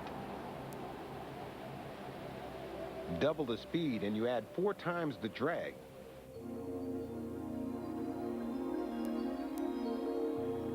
For the first time, subtle faults are clearly revealed by the flume. They're captured by high-speed photography, specially shot for this program. Mark's left arm is swinging too far away from his body, losing leverage. In turn, that rocks his body too much. He is not smooth enough through the water.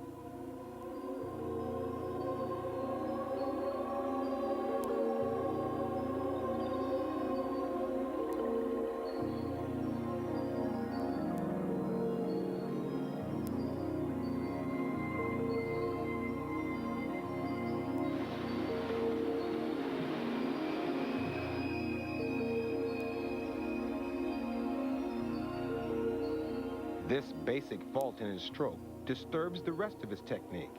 One fault leads to another.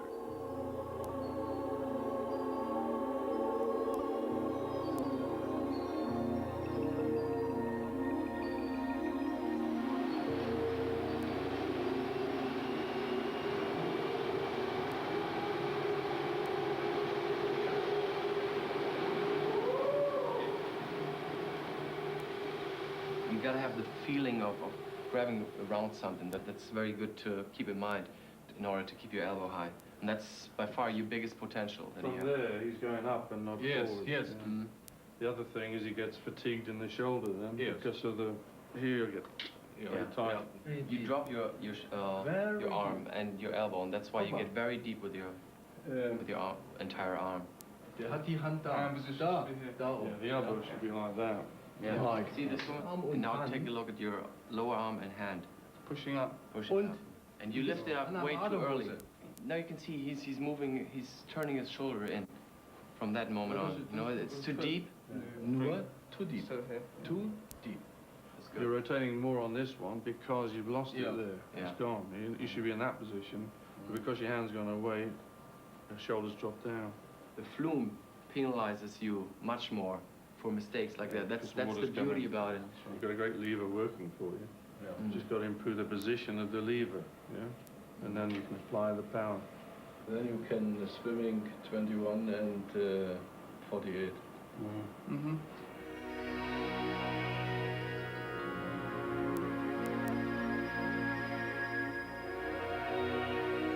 That's the bad news. The good news is, correcting this could give him that elusive half-second and an Olympic gold. But he'll have to change what he has been doing for 20 years in the 8 months before the Olympics. His mind needs to reprogram his body, and that won't be easy.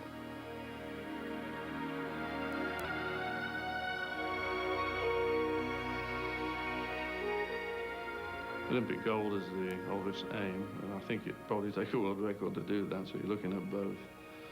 I think he'll be there. I think he'll be the winner.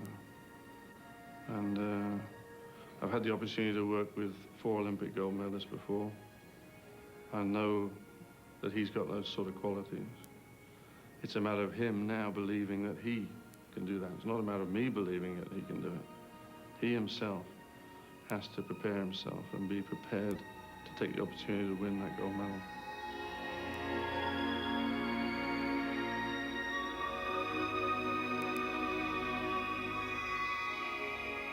But between now and the Olympics, it's just basically, I mean, that is it. The Olympics is the goal.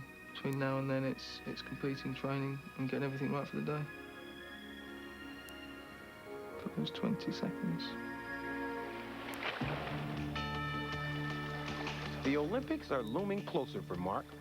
He has retrained the way his body moves through the unforgiving wall of water.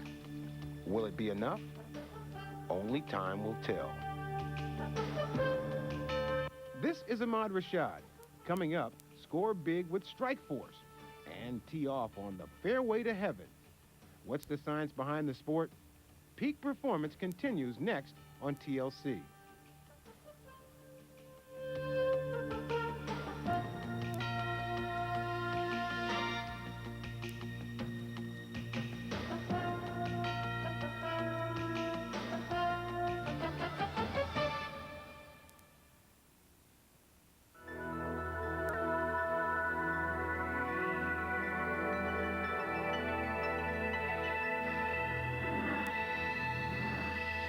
You're watching the Learning Channel.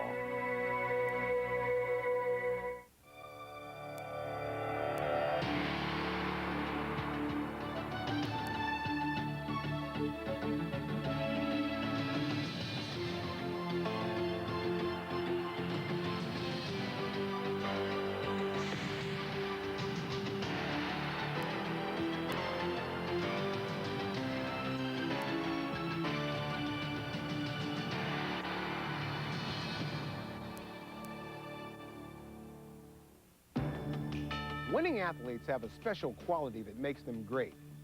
Icy determination, extraordinary courage, spectacular talent. But a few have something more. Hello, everybody. I'm Ahmad Rashad. next on Peak Performance, we'll examine two ends of the spectrum in the sporting world. An athlete who has only himself and his own skills to compete in the world's most exacting sport. And dynamic individuals who have combined their talents to become something more, an aggressive winning team.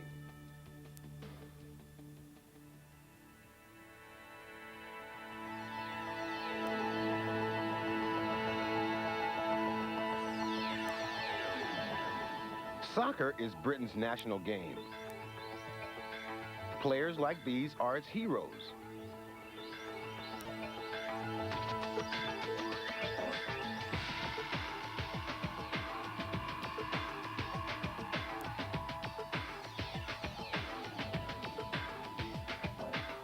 Every week, millions of fans look to them for displays of breathtaking skill, flashes of individual brilliance that will take their team to victory.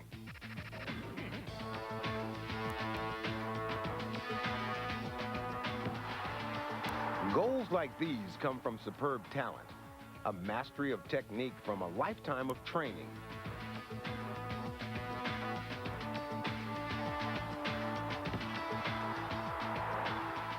But true soccer magic comes from more than one player's skill. It comes from teamwork. Get the right combination of individual flair and team coordination, and you have the perfect goal-scoring machine. You have a strike force.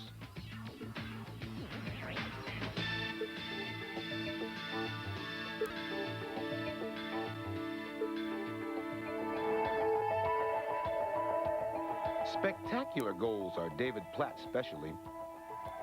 He can charge from deep midfield and catch defenders by surprise, then crash the ball into the net in breathtaking style.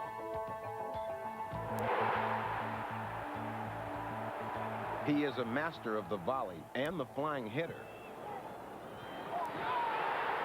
His ball handling skills are just as impressive. I don't know how I do it. It'd be interesting to watch on the program how I do it, to be honest with you, but it's just an instinctive thing. For some reason, I can time it in my mind. To time his interception of the ball, David uses a complex coordination of eye, brain, and muscle. Timing is critical. Get it wrong and he will not have braced his muscles for the impact. The ball is traveling at 30 miles an hour. It would hit him like a brick and fly off wide of the target. The interception mechanism he uses is highly refined, yet surprisingly simple. He is not a computer. He doesn't mentally plot the trajectory of the ball. He doesn't think of it as an object hurling through space. Instead, he uses an instinctive response to the changing picture of the ball in his eye. As the ball gets closer, the image grows faster and faster, filling his field of view. How fast it's growing tells him how long it will take the ball to arrive. He continually adjusts his timing. He is accurate to 1/100th of a second.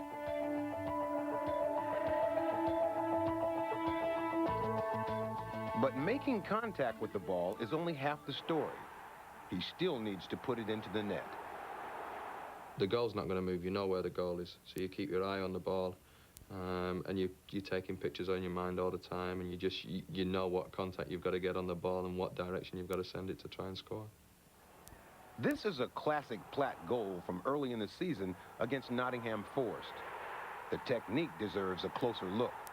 The Platt goal against Nottingham Forest really was one of the classic goals as regards technique. The finish, that is. You still look back and think, well, how did he get into that position in the first place? But in the build-up really did come from Ray Parlour. And Parlour picked out Lee Dixon, who was running on the right-hand side. Dixon's volleyed it, it's arriving with pace, and Platt has just left his foot as a platform, let the ball hit it, and guided it. And because the pace was already on the ball from Dixon's cross, it's literally flown off and flown into the top corner.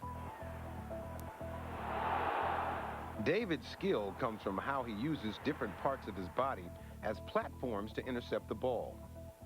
Because he knows how this round bouncing missile is going to behave, he can choose the best platform for any situation. It's all about how to control energy. A ball traveling at high speed is a ball with a lot of energy. To control or kill the ball, he can choose a soft platform like his chest. The tissues absorb the energy into his body.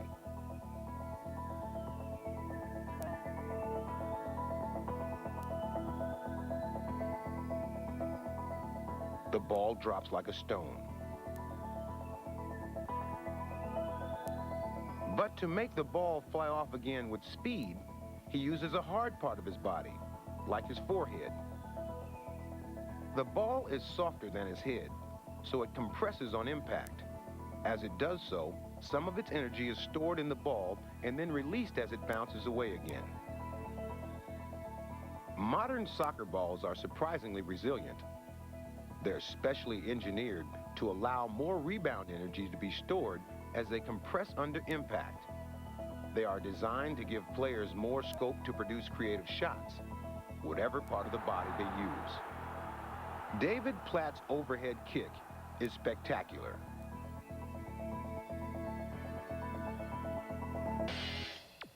It's all timing, but it's not so much the power that you're putting into it and the speed of your legs. I think it's the timing that goes into it and hitting the ball at the maximum impact, the maximum power that you get. I think it's about the movement that you make, and then you know when you're going to make that impact, and perhaps there's a sudden burst in there. It'll be interesting to see. David's guess is right. It's all in the timing. Once he's in the air, there's no ground to push against to generate power in his kick. It all has to be produced from the momentum in his airborne body.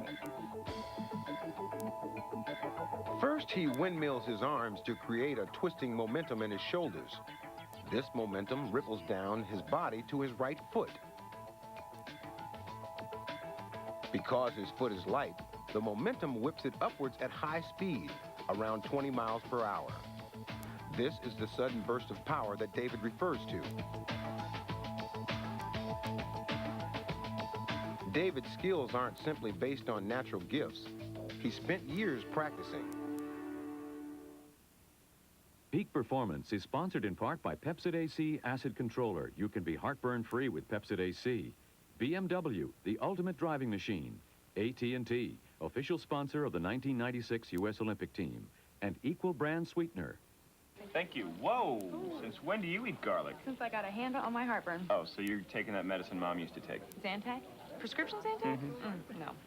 My doctor said Pepsid AC is all I need. You know, to control my occasional heartburn and acid indigestion. Doctor, really? Yeah, he said it controls acid for 9 hours all through the night. It can stop heartburn before it starts. It stops heartburn before it starts? Oh, so you can have those double cappuccinos afterwards. Sure. I mean, you're paying. Yeah, you're dreaming. Ask your doctor. You can be heartburn-free with Pepsid AC.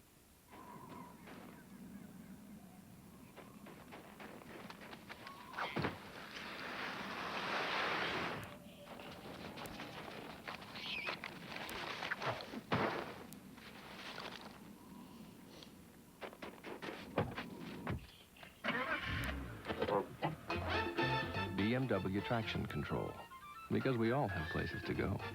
Available on 96 BMWs, including all the new 328s. I'm always on the road, so I use my calling card every day. But MCI Friends and Family only covered my card calls to home, so I got AT&T True Reach Savings. Now, wherever I'm calling, I'm totally covered. Now, that's being backed up. AT&T True Reach Savings. Save 25% on all types of U.S. calls on your AT&T phone bill when you spend just $25 a month. Proofs on the bill. Ooh, I like the sound of that. Savings on all kinds of calls. That's your true choice, AT&T. Here's your drink. You're in a restaurant. This is your choice. This? This? This? Boom, boom. As sweet as this. No bitterness like this with saccharin. And good. Equal. 0 calories, 0 saccharin. It's not going to change your life, but it's going to make it a little sweeter. Next. Blink, and it's gone. And Boxing. Peak Performance. Next on TLC. I remember it like it was yesterday. I was hosting my first big business dinner, and I paid with my Visa card. Turns out I was over my limit. I was so embarrassed, I didn't know what to do. So I got the American Express card, and it never happened again. Call 1-800-THE-CARD. We can take your application right over the phone. Applying for the card was one of the easiest things I've ever done, and smartest.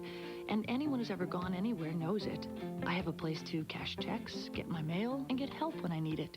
My dad said the minute you get a job, get an American Express card. He said, trust me on this one. I've gone everywhere with it. And here's a tip. Sign up for membership rewards, and everything you charge on the card will earn you program points, so you can keep on traveling. So call now for the American Express card. You can apply right over the phone. It's really worth it. It helped not having a preset limit. I got cash on the go.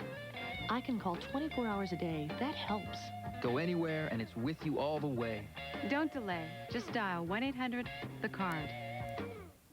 Dutchman Dennis Bergkamp is another new addition to the team. He wants to play the high-energy world-class game he has always admired.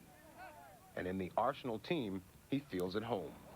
When you look at those players, they're all technical players. I think I really fit in because that's my style of playing as well. Bergkamp's technical skills are exceptional. Delicate ball control, exquisite footwork, and tremendous composure under pressure. After a few weeks of getting used to the team, Bergkamp came into his own. His composure in front of the goal has seduced the crowds. They love him, and so do his teammates. Bringing in world-class players gave a much-needed boost to the side. It just gave a great wave of optimism. The fans were, everybody was buzzing and that, and we've got Dennis Bergkamp and David Platt, England captain. And, you know, it was just great for the club. David Platt and Dennis Bergkamp added fresh attacking energy, but they need to mesh with the existing team for an overall peak performance. No one is more cold-blooded in front of a goal than Ian Wright. He is a natural-born one-man strike force.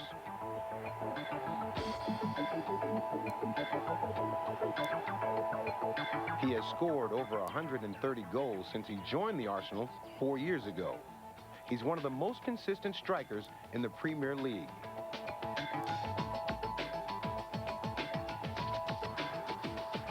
Ian is 5'9" and lightly built.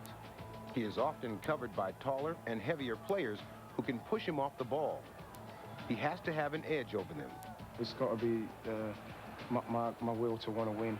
Like, and if it's a challenge, then it's a challenge I want to win. If it's obviously you want to win the game, but like if you just wanted to beat the defender to the ball, anything like that, to come out on top.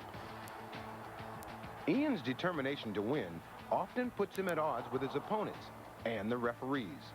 I'm playing right on the edge of intensity and that, you know, and you know I feel like if I'm about to make a run and he's holding my shirt and the referee's not going to give you something for that, you know, just why don't you do something about that, man? You know, and that's what I say. I don't swear or anything. I just say, are you going to do something, referee? This is a sort of pass Wright loves to score from. It sails downfield over the defenders. Then his strong, light frame gives him the advantage. He takes a sprinter's start, and a few feet are all he needs. This intense acceleration is a trademark of his game.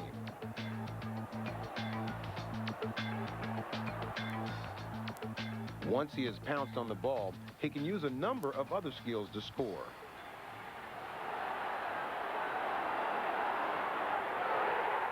On that occasion, I mean, it was just Ian Wright at his absolute unstoppable best. He took on the defence, took on two players, had this ability to stop on a sixpence and then suddenly accelerate again. And then, just as the goalkeeper was thinking, I'm just getting into a nice set position, the ball's on its way. And then it went, I mean, a goal of a real supreme skill and supreme awareness. Supreme skill can look supremely easy, but it's not. What you do is you're trying to get the ball under control as quickly as possible so that you can get a shot. Once you get the ball under control, if the defender's on the wrong side, I don't know what it is, but I tend to not worry about him no more. Because I feel that if he's on the he's out of the game in that respect, and it's going to take you, maybe you've got 3 or 4 seconds at the most to get a decent shot off. Turning on a dime with a ball at his feet requires great agility and a delicate touch. And then what I try to worry about then is hitting the target. You don't say you're specifically going to put it in that corner or that top corner. You aim for the goal.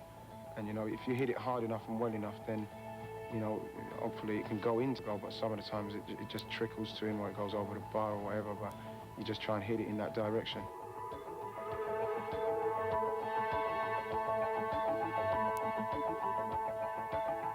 But there is more to it than simply hitting the ball hard. His smooth, efficient kicking technique gives him the right balance of power and accuracy for every situation. His lean torso muscles play an important part. They balance him as he puts all his weight on one leg, so the other is free to kick the ball. These muscles keep him centered as his leg follows through like a pendulum after impact. His long follow-through either pulls him forward or twists his whole body at the hips.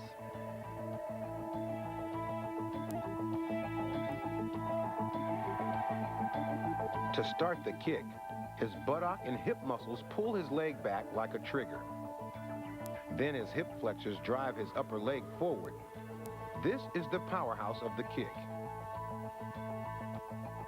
The hamstring muscles at the back of his thigh control his lower leg, letting it swing down at the exact moment to impact. The timing of his lower leg release is the secret to his power. He locks his ankle joint to transfer as much energy to the ball as possible. The force of the impact pushes his foot back into the ankle socket. In a fraction of a second, the ball is accelerated to 70 miles an hour or more.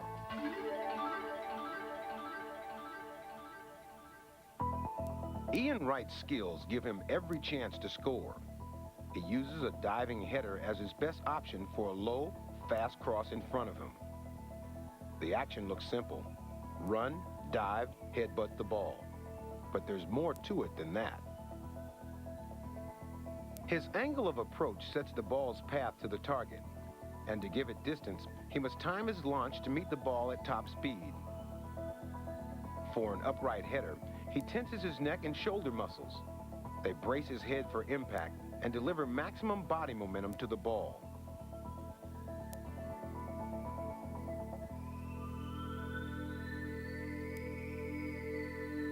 Playing in a club like this size, there's always going to be quality players to make chances. Paul Merson is one of the players making chances for Ian Wright.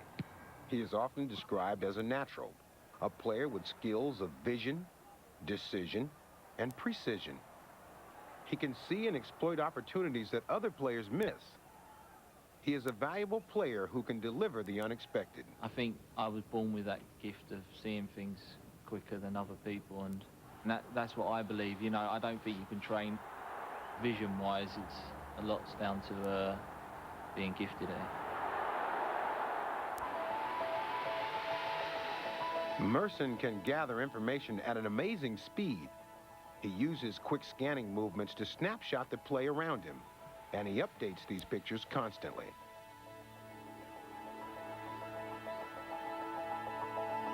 Scientists call this his visual search strategy.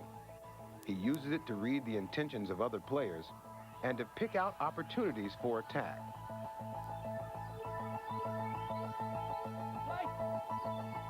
While he is concentrating on the action immediately in front of him, his peripheral vision gives him a wider picture.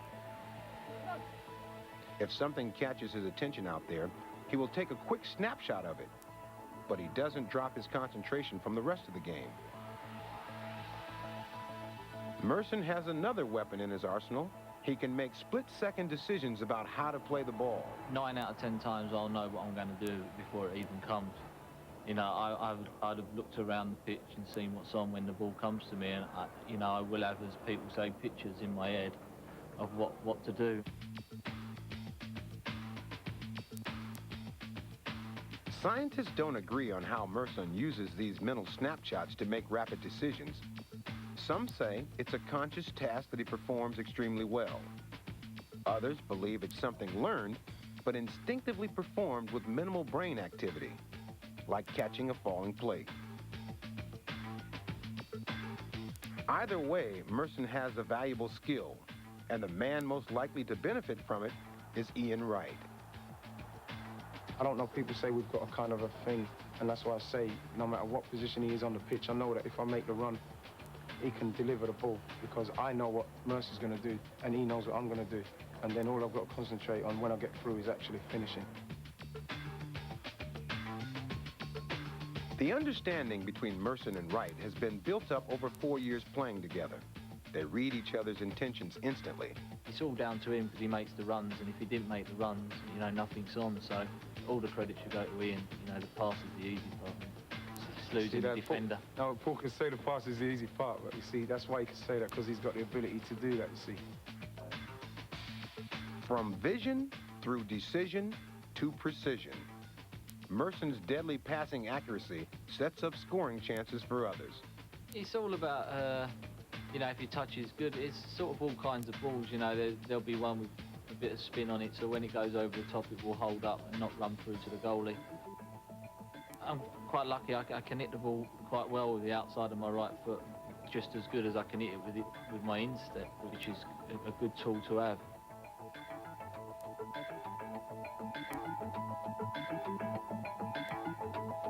Instep, a firm, even surface for a short, accurate pass.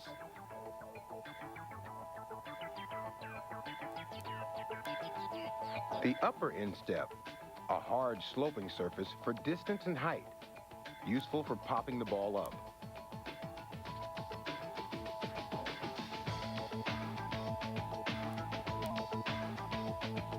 The outside of the foot, a curving surface to deliver a glancing blow, often a surprise pass with spin on it.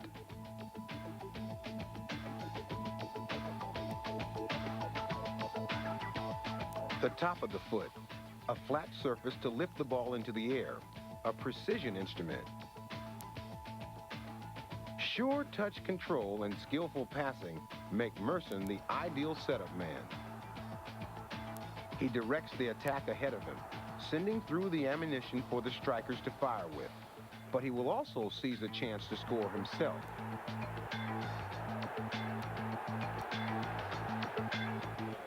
Take 4 attacking players, put them together, and you should get results. But getting individual strength to produce team strength is still a major challenge.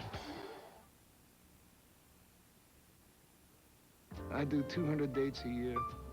For 45 years now, I've traveled all over the world. And out of real necessity, I've got to stay in shape. So anything that contributes to that works. It's just common sense. And of course, you know, nothing like this baby right here. Sugar has calories, Sweet and Low has saccharin, Equal has neither. It's a bit of magic, actually. It tastes just like natural sugar. I think I've made the right choice here.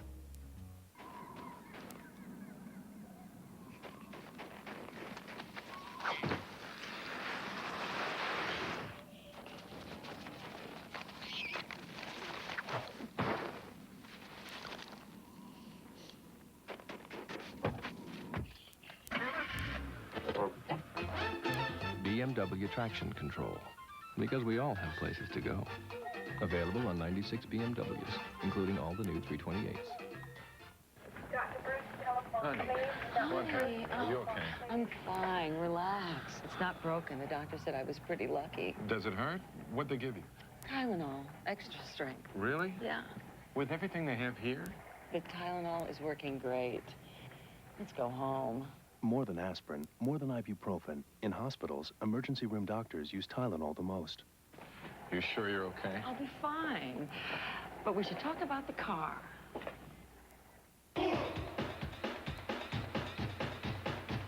Back in the days before men plotted their victories from behind a desk, they fought their equals one-on-one. Do you need a little combat in your life? Ride into battle with the Ancient Warriors. Mondays at 10 on TLC. 10 weeks into the season, Arsenal took on one of the toughest teams in their division. The win gave manager Bruce Rioch plenty of encouragement. Arsenal created 16 scoring chances and one crucial goal. I have a certain way I want teams and players to play the game of football. I want them to enjoy the game. I want players to express themselves. I want them to use their intelligence and their technique and their ability to its maximum on the football pitch. Arsenal, they're shouting for the Gunners. Arsenal, we're gonna win the cup. He's put a lot more onus on attacking, and people attacking it with confidence. Gives everybody confidence. Wants everybody to pass the ball around, and he wants you to enjoy playing, play with a smile on your face kind of thing. And I think it's starting to show now.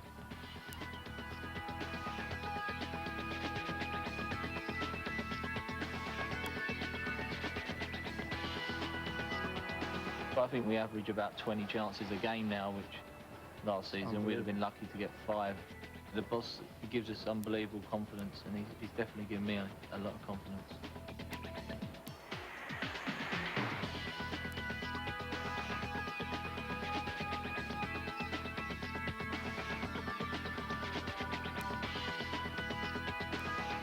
It all fits very well. We've got a very good, strong back four who is very solid.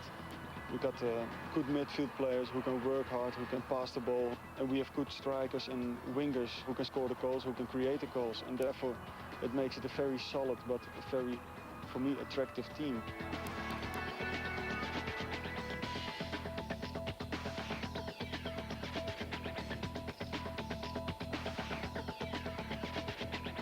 I'm certainly looking forward to continuing scoring goals. I believe that I will do.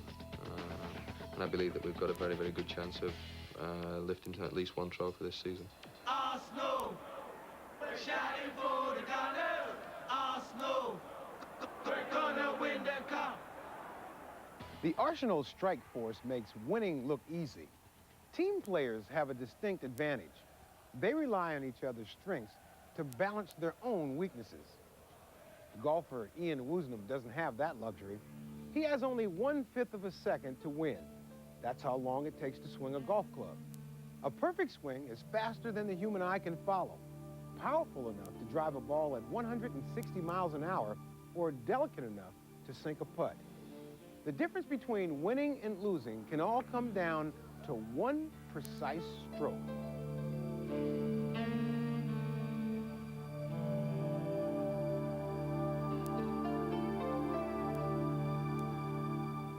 Winning a major championship in golf is one of the hardest tasks in the world. In 1991, Ian Woosnam did it. With this putt, he won the U.S. Masters.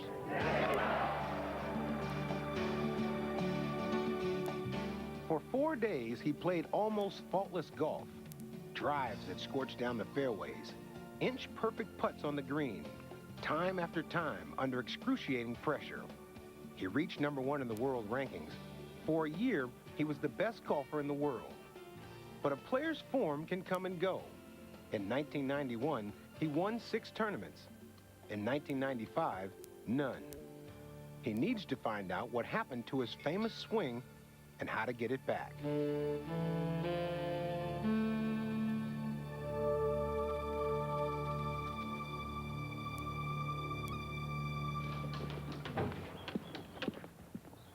With his winning streak came fame and fortune.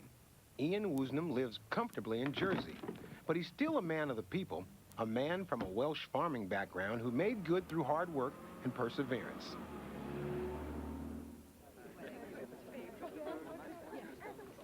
This is a pro-celebrity event at the new Celtic Manor course in his native Wales, attended by other high flyers of the sporting world.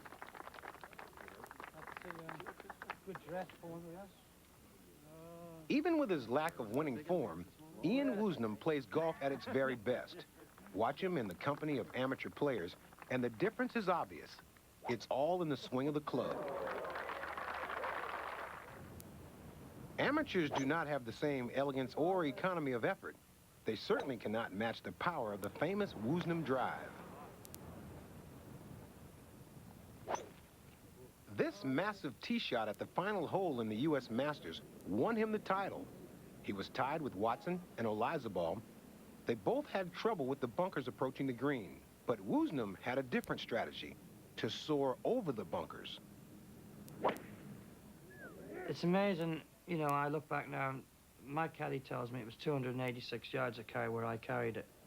I knew there was acres and acres of spaces down the left with no trouble at all, and I thought the safest play was to hit it over there, take all the trouble out. His drive cleared the bunkers, giving him a simple shot back towards the green. Master strokes like these were once hallmarks of Woosnam's game. To get back to his old form, he must first find out what it was he used to do so well. He's focusing particularly on his swing. Seve Ballesteros used to call it the sweetest swing in Europe.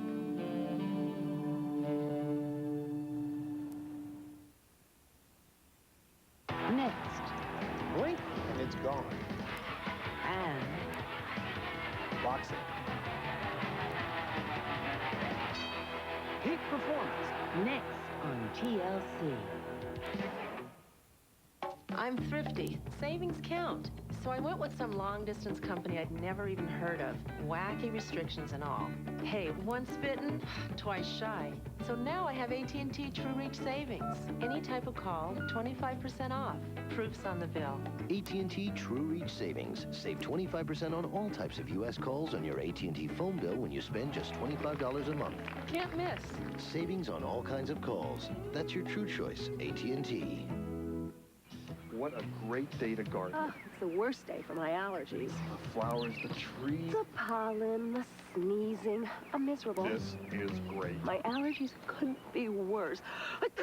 Fortunately, there's Tylenol Severe Allergy. Its powerful medicines relieve your worst symptoms, plus ease the painful discomfort you feel when your allergy attacks get severe. The flowers, the trees. Thorns, the blisters. Tylenol Severe Allergy. Serious relief for severe allergies.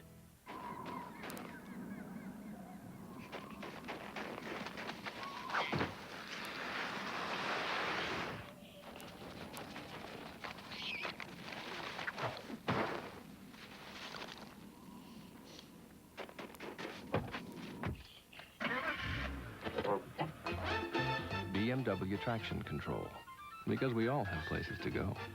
Available on 96 BMWs, including all the new 328s.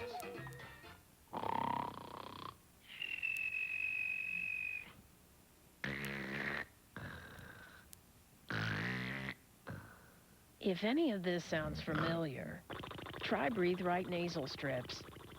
By making it easier to breathe through the nose instead of the mouth, they can even help quiet the most annoying snorer of all, the one you sleep with. Breathe Right strips in cough and cold sections everywhere. Now on TLC, panic strikes a hospital as a toxic gas overcomes the ER. It's straight out of science fiction. Join us for a medical mystery, Gloria's Toxic Death, Wednesday at 10 on TLC.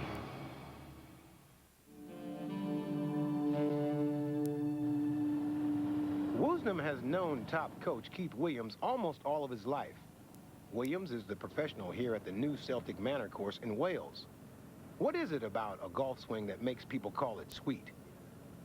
A sweet swing, I always feel, is a very complimentary description of somebody who has the most wonderful coordination in their movements as a golfer. It allows him to create tremendous amount of speed of the club head through impact and to hit the ball hard with control. And that is really very important, to be able to hit the ball with extreme speed and control. The Woosnam swing is almost mechanically precise. It's all in the way he keeps his head still while his body turns. Somewhere in this complex sequence of movements lies the key to the power of the shot. Ian Woosnam thinks that the action of his arms and wrist is important. We get like a whiplash, and at the very point of where the ball is, that's the end of the whiplash. It's like, you know, everybody's done it with a towel. When you were a kid, you know, you whiplash somewhere and If you just get it just right in the end, and it really catches and it really hurts, you know what I mean? It's getting that whiplash right at the end. That's what you're looking for. Okay, let's try another shot, shall we? Any aspiring golfer would love to get the same power as Woosnam, but trying to flick a golf club like a wet towel won't lead to instant success. Teaching the golf swing is difficult because it's over in just a fifth of a second. But modern science is stepping in to help coaches and athletes. It's now possible to slow the swing down to 1/100th of its normal speed. Put another line there, right? From his research, Professor Ronald Mill now knows the secret of the Woosnam power drive. It's not in the strength of his arms. A golfer works at something like 4 horsepower to hit the ball 250, 260 yards. Now, the muscles in the body that can supply that sort of power are not in the hands and the forearms. They're in the legs and the back.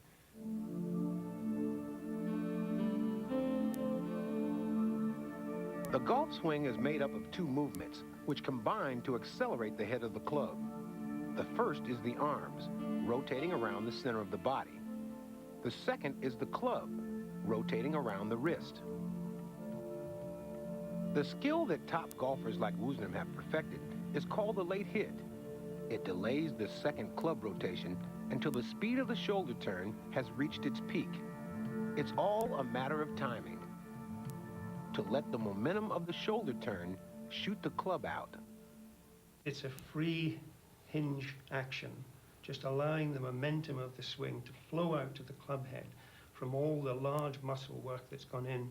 So that's the last third of the downswing. This fast uncocking of the wrists is just the momentum of what's been built up prior to that point. Prior to that point. And the late hit is the trick of keeping that momentum stored, as it were, as late as possible, and then allowing it all to hang out and just letting it go.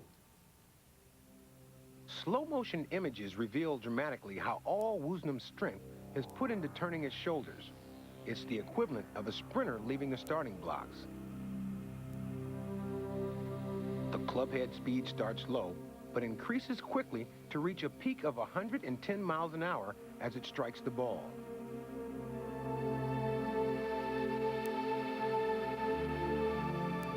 For a millisecond, the ball is deformed. Then it springs away at 160 miles an hour. On impact, the club head is suddenly slowed and a shock wave travels up the shaft of the club. This is what the golfer feels in his hands and might think is the moment of impact. It's not. The ball is already several feet away. As the club swings around, it pulls outwards with a force of 150 times its own weight. To counterbalance this, the golfer needs to shift his weight from his right to his left foot. Woosnam saw how he had this weight shift perfected when he was swinging at his best. It's incredible, you know, my left foot is off the ground, so all my weight is on my right foot on the backswing. So then all my weight can actually slide onto my left foot and get all the weight on my left foot coming through the ball. But these new images also show something else. For the first time, Woosnam realized that he was coiling too far in his backswing. His weight was in the wrong place. There's too much weight on my left side at the top of the backswing. I'm very steep on it. I'm very narrow, especially if you see it with my shirt off. It looks like my right shoulder is very cramped. And as I come down, my right shoulder is going over the top, coming down very steep. With the new evidence of the slow motion camera, Ian Woosnam found the reason for his slump. By trying to improve his swing, he had actually made it worse. The change was subtle, but affected the power and accuracy of his shots. But why did he change it at all? Shouldn't he have left well enough alone? Could say that. It's true, that's definitely true. You know, I should never try to change it. You know, when you're one of the best swings in the world, you try to improve, and I should never have done it, and now it's very difficult to get back to where I was. Woosnam needs to regain more than his driving power. He needs control of his shots. The mark of a top golfer is the ability to bend the ball in the air. He can draw it to the left or faded to the right to follow the shape of the fairway, or get around an obstacle to the green. This skill has always been something of a Woosnam specialty. Steady. Winning control is like, you know you're in control of your golf swing, which controls the ball, and, you know, then when you can do that, it doesn't matter where the flag is on the green, what hole you're playing. If the flag's at the right-hand side, you can fade the ball into the hole. The flag's on the left-hand side, then you can draw the ball into the green. You know, first of all, you've got to have control of one shot, and the control for me is to draw. Slow motion reveals how Woosnam gets his shots to bend in midair. The secret is putting just the right amount of sideways spin on the ball. To play a normal shot that doesn't bend, he brings the club face through square to the target. You can see how the loft of the club sets up some backspin, but there is no sideways spin. To play a draw shot, bending the ball to the left, he first changes his stance to turn the swing path to the right. Then he turns the face of the club to keep it square to the ball. In slow motion, you can see how the club is moving across the back of the ball as it makes contact. This glancing blow produces side spin.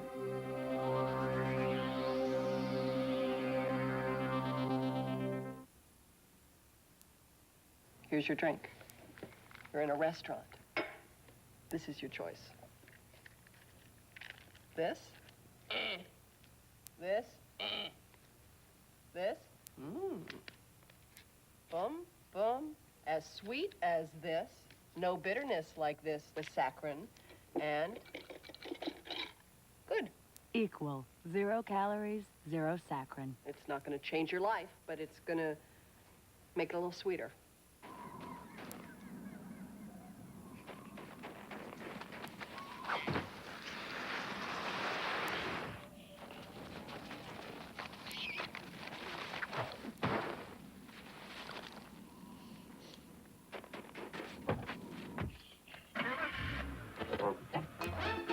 BMW Traction Control, because we all have places to go.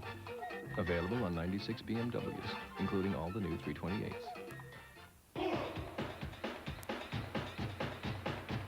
Back in the days before men plotted their victories from behind a desk,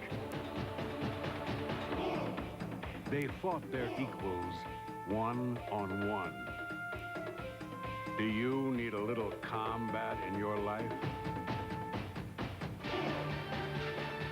Ride into battle with the Ancient Warriors, Mondays at 10 on TLC.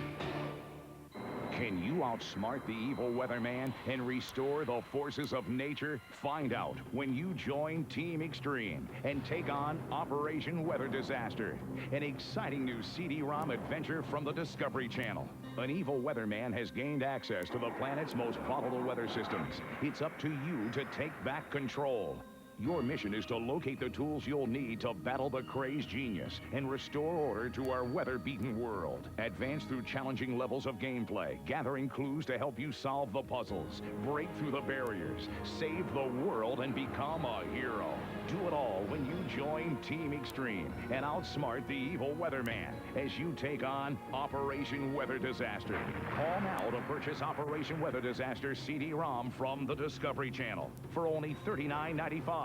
1-800-977-7272. Call now with your credit card ready.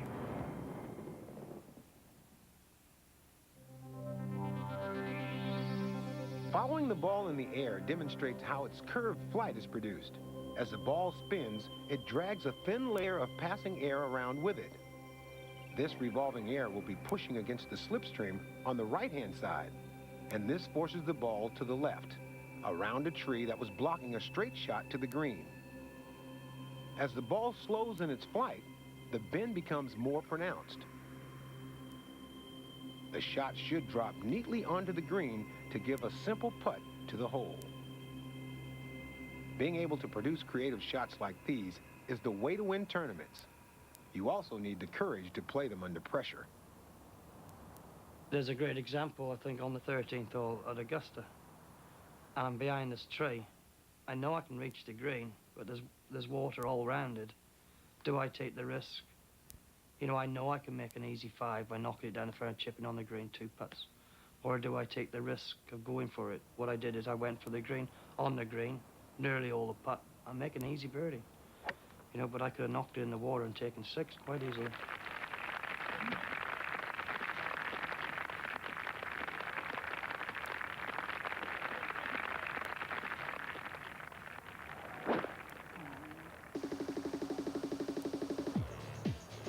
The next day, Woosnam's tee shot landed in the water. Even the best players sometimes get into trouble.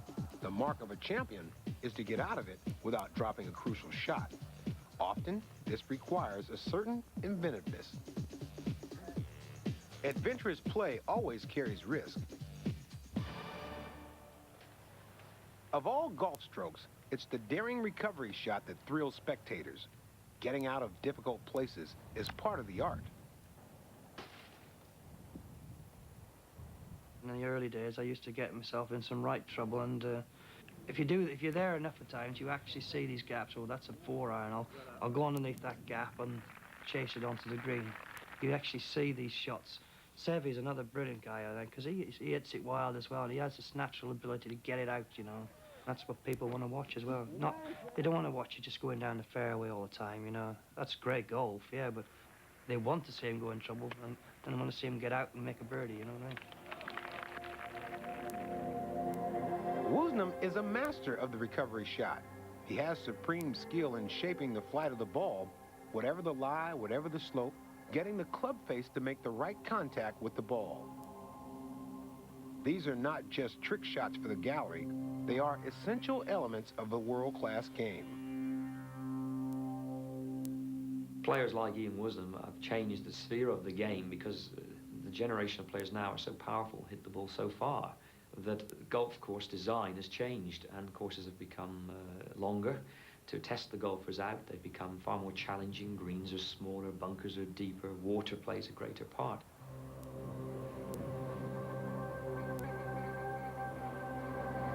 Modern, more difficult course designs are reflected in this tricky hole at the new Celtic Manor course. It's the 13th.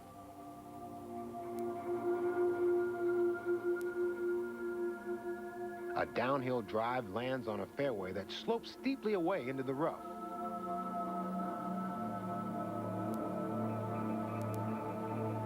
Even if your ball stops on the fairway, the green is set into a hill on the other side of a deep ravine. It's guarded by some of the deepest bunkers on the course. The sand is almost 10 feet below the level of the green. Landing in one of these would be unnerving. You would not even see the top of the flag.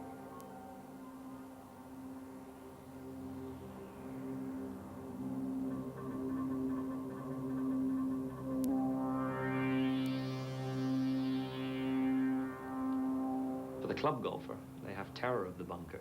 They want to sort of dig a big hole in the ground when they get in there and just gouge the ball out and hope that they get the ball out somewhere on the green. But to a professional like Keith Williams, getting a ball out of a deep bunker like this is feasible.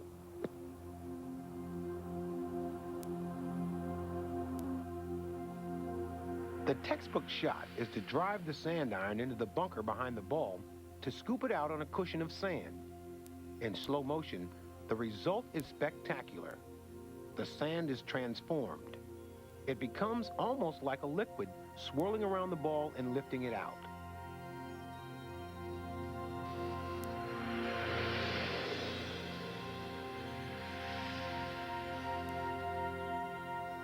Where good players like Keith Williams can get onto the green, Ian Woosnam can go one better, floating the ball right up to the flag and stopping it dead. I can get better contact than what he can. He's hitting too far behind it. He's thinking of getting it out. I'm thinking of spinning it. That's the difference. Slow motion images reveal the secret. Woosnam takes less sand than the textbook approach. This produces the extra backspin while still lifting the ball high in the air to clear the bunker. But the shot carries risk. It's easy to misjudge and send the ball skidding wildly past the green. What Ian Woosnam does is bring the club down in a chopping motion, cutting across the line of play. This lets him just clip the bottom of the ball.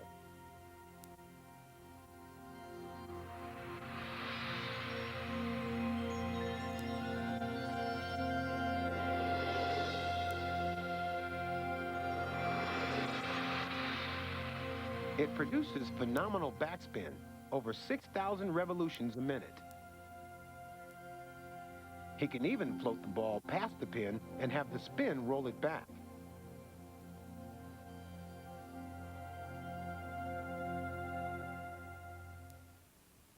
I'm thrifty. Savings count. So I went with some long-distance company I'd never even heard of. Wacky restrictions and all. Hey, once bitten, twice shy. So now I have AT&T True Reach Savings. Any type of call, 25% off. Proof's on the bill. AT&T True Reach Savings. Save 25% on all types of U.S. calls on your AT&T phone bill when you spend just $25 a month. Can't miss. Savings on all kinds of calls. That's your true choice, AT&T. Honey, are you okay? I'm fine. Relax. It's not broken. The doctor said I was pretty lucky. Does it hurt? What'd they give you? Tylenol, extra strength. Really? Yeah. With everything they have here? The Tylenol is working great. Let's go home. More than aspirin, more than ibuprofen. In hospitals, emergency room doctors use Tylenol the most. You sure you're okay? I'll be fine. But we should talk about the car.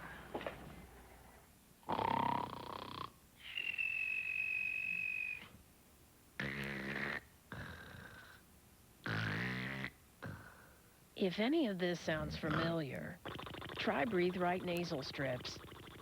By making it easier to breathe through the nose instead of the mouth, they can even help quiet the most annoying snorer of all, the one you sleep with. Breathe Right strips in cough and cold sections everywhere. Next. Blink and it's gone. And Locks it. peak performance. Next on TLC. People all over the world are making the connection to the most exciting new adventure on the internet today. Introducing Discovery Channel Online. Explore fascinating new worlds, travel deep into the past, take a glimpse into the future. Original interactive entertainment produced exclusively for this new medium, an experience you'll keep coming back to. The world's getting connected. Isn't it time you connected to the hottest new destination on the internet today? Discovery Channel Online at www.discovery.com. However skillful you are at getting onto the green, you still have to sink the putt. This is the moment where it all pays off. The rewards can be tantalizingly close. Just one delicate stroke to win or lose the match.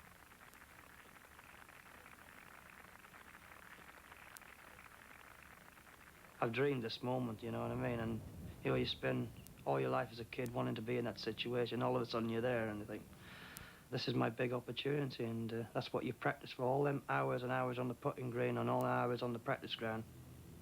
Here you are standing on the 18th green with an 8-foot putt to win the Masters, and it went in. You know, it's like dreaming, really. Lately, Woosnam's dream has turned into a nightmare. His putting has been letting him down, and it's absolutely crucial to the game. Putting needs to be technically correct. In fact, we need to be even more correct if one looks at it. Really, it's half the game. For a player of Ian Woosnam's standard, you know, he's nearly producing 50% of his shots on the green. It should be the easiest part of the game, really, because you're only moving the putter just over a foot backwards, you know what I mean? So it should be easy. But it's not easy. The green is not flat. It's made to slope in different directions to throw the ball off course. A golfer's skill at putting depends on his ability to read the green. Very top players have better eyesight than the rest of us. They can make out subtle shading that indicates where the contours are. Then they mentally plot how the ball will run. You know, I'm looking for something to give me a bit of help, really. To find a spot. You know, you're looking at the hole and there's a 4-foot swing. You can sort of like pick something 4 foot right of the hole. And you're looking for anything, really. I want that ball to go over that mark, which then from there it's going to run into the hole.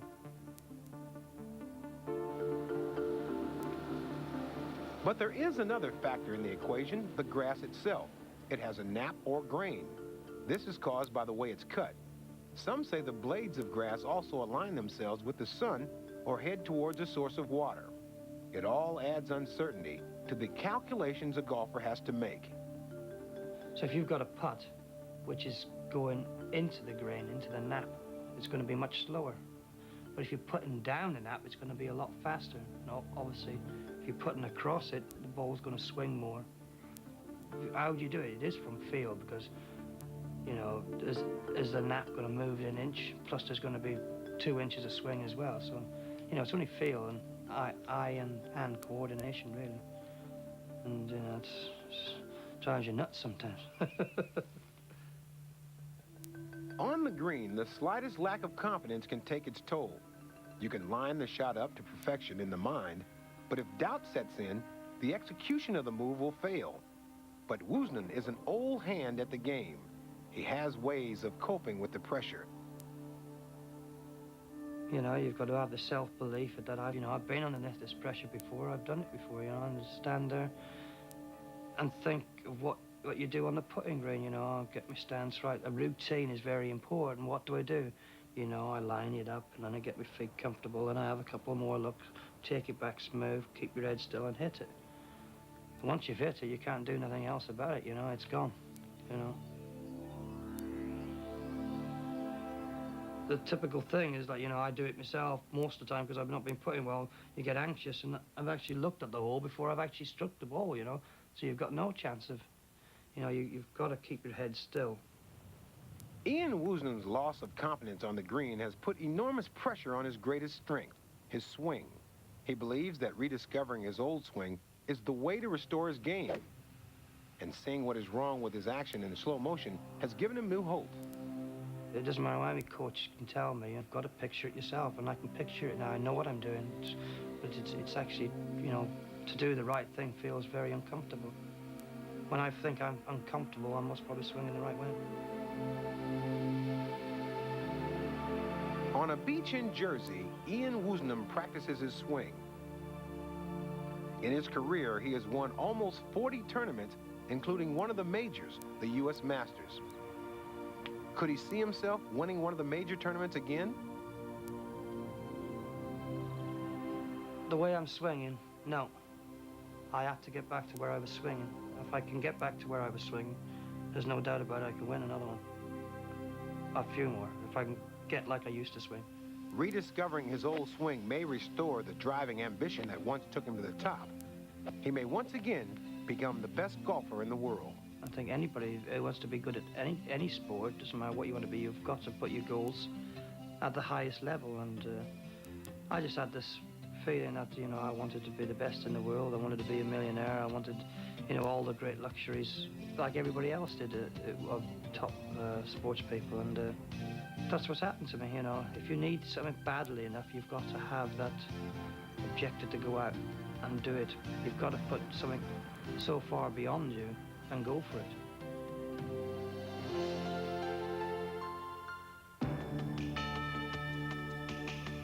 This is Ahmad Rashad. If you want to catch peak performance again, join me Saturday night, May 11th at 10 Eastern. What's the science behind the sport? Find out only on TLC.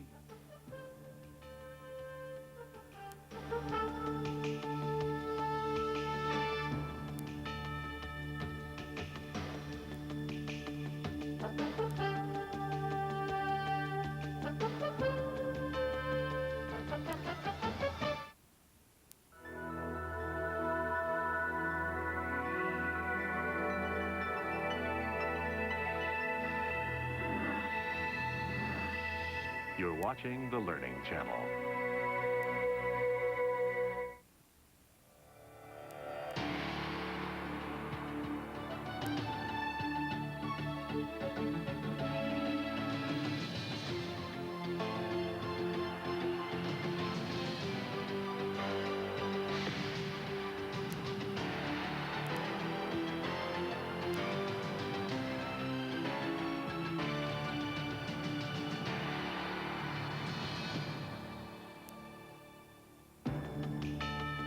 Determination,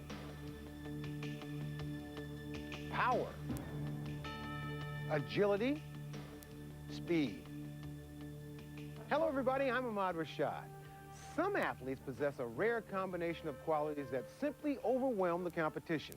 Players whose physical stamina and mental toughness lift them into the realm of greatness. This is the essence of peak performance, the drive to be the best in the world. In the next hour, we will look at two athletes who embody this winning spirit. This is boxer Richie Woodall, a champion in one of the most physically demanding sports in the world, and a startling, explosive runner who is redefining peak performance.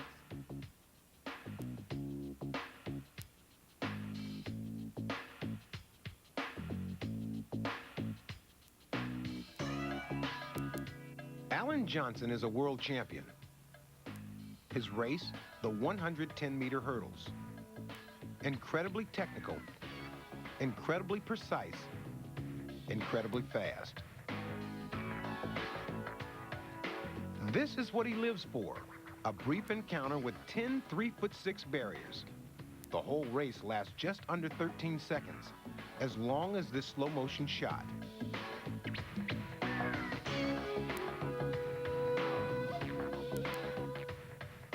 "20 times slower than normal. 7/100ths of a second, less than the blink of an eye. That's all that stands between him and the world record.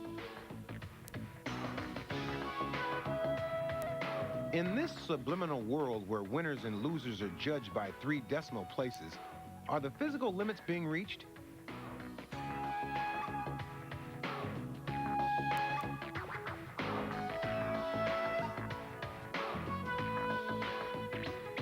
Or is the meteoric rise of this young American a warning that you ain't seen nothing yet?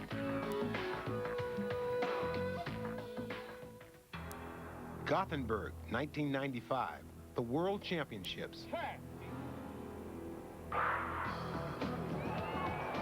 Unknown outside the United States, Alan Johnson in lane 6 beats a field of top-class hurdlers. He is the new world champion.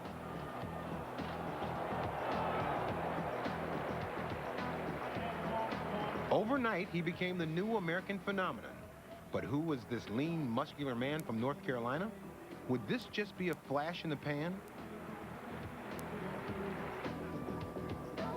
6 days later, Johnson made the headlines again. Johnson in the yellow shorts made a splendid start in lane 4, and he's already up on the others. Tony Jarrett going well for Britain. Johnson, the world champion leading. Jarrett, the world silver medalist in second place, and they repeat the finishing positions of Gothenburg in a very fast time. 12.975 seconds. But Johnson has to contend with the world record holder, Colin Jackson, the UK's king of hurdles. For the first time outdoors, Johnson wins. He beats Jackson, but not in a fast enough time to win a world record. 7/100ths of a second still lies between them. It's the world champion out in front, and he gets it again. But who is Alan Johnson, and how did it all start? I wanted to be a high jumper or a long jumper, so I did that. I wasn't too good at any one thing, so my coach, he kept trying me at different things, and one day he looked at me, he said, "Oh, your legs are long. I'm going to make you a hurdler." Following his high school success, Alan continued his athletic career at the University of North Carolina, Chapel Hill. I came here on a scholarship, so basically I got a free education. The only thing I had to do was run track. So that was the trade-off. At 24, Alan hasn't just earned a degree. He's achieved success on the track beyond his wildest dreams.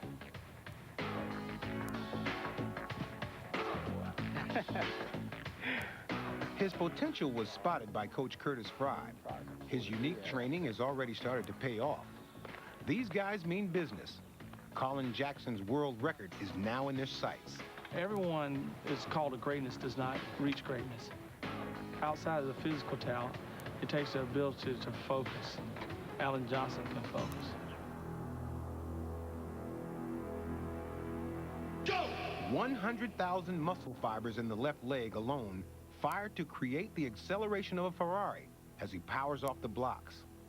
By the time he reaches the first hurdle, he has traveled 15 yards in under 2.5 seconds. Hurdle races start out in the blocks. You go to set, the gun goes, and basically you're trying to run as fast as you can. And every few steps you lift your legs up. Over 10 hurdles, you keep stopping and restarting, or trying not to stop and restart. Alan takes the high barriers, each taller than a motorcycle. Just 51 steps will power him to the finish line in under 13 seconds. With over half the race spent in the air, each step must drive him forward at 19 miles per hour. And that is the thing that makes hurdling difficult and makes hurdlers different, is explosion, the ability to fall off the hurdle and not lose energy. There is a 3-step rhythm between the hurdles that each hurdler has to create for himself. He has to have certain numbers, exact numbers, to hit each time. He lands 4 foot 6 inches from the barrier. His first stride is 5 foot 6. The second, 6 foot 2. The third, 6 foot 7. He is then 7 foot 3 from the next barrier, ready to take off again. Okay, Alan Johnson takes off from 7 foot 3 inches from outside the hurdle with a lead leg that's bent into the hurdle. If his leg was straight when he leads off the ground, then he's going to float the hurdle. So he's learned not to straighten his leg as much as most. His trail leg, he brings it tight underneath his body instead of letting it slide outside of his shoulder. He keeps his toe up such that when he hits the ground, he does not collapse and run, but his foot strikes the ground already in a running position.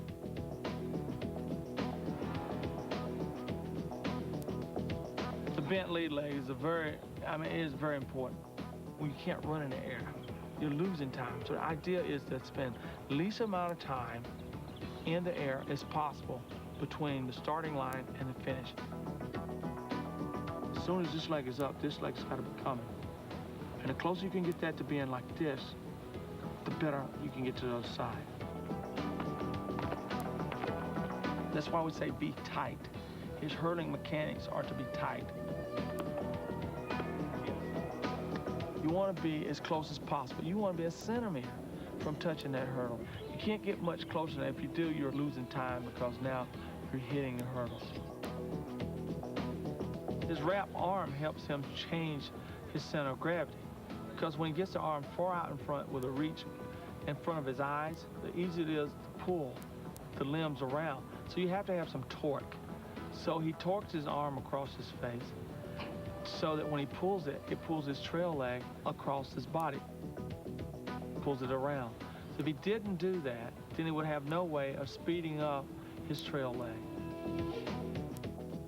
And the largest limb on the body is the leg.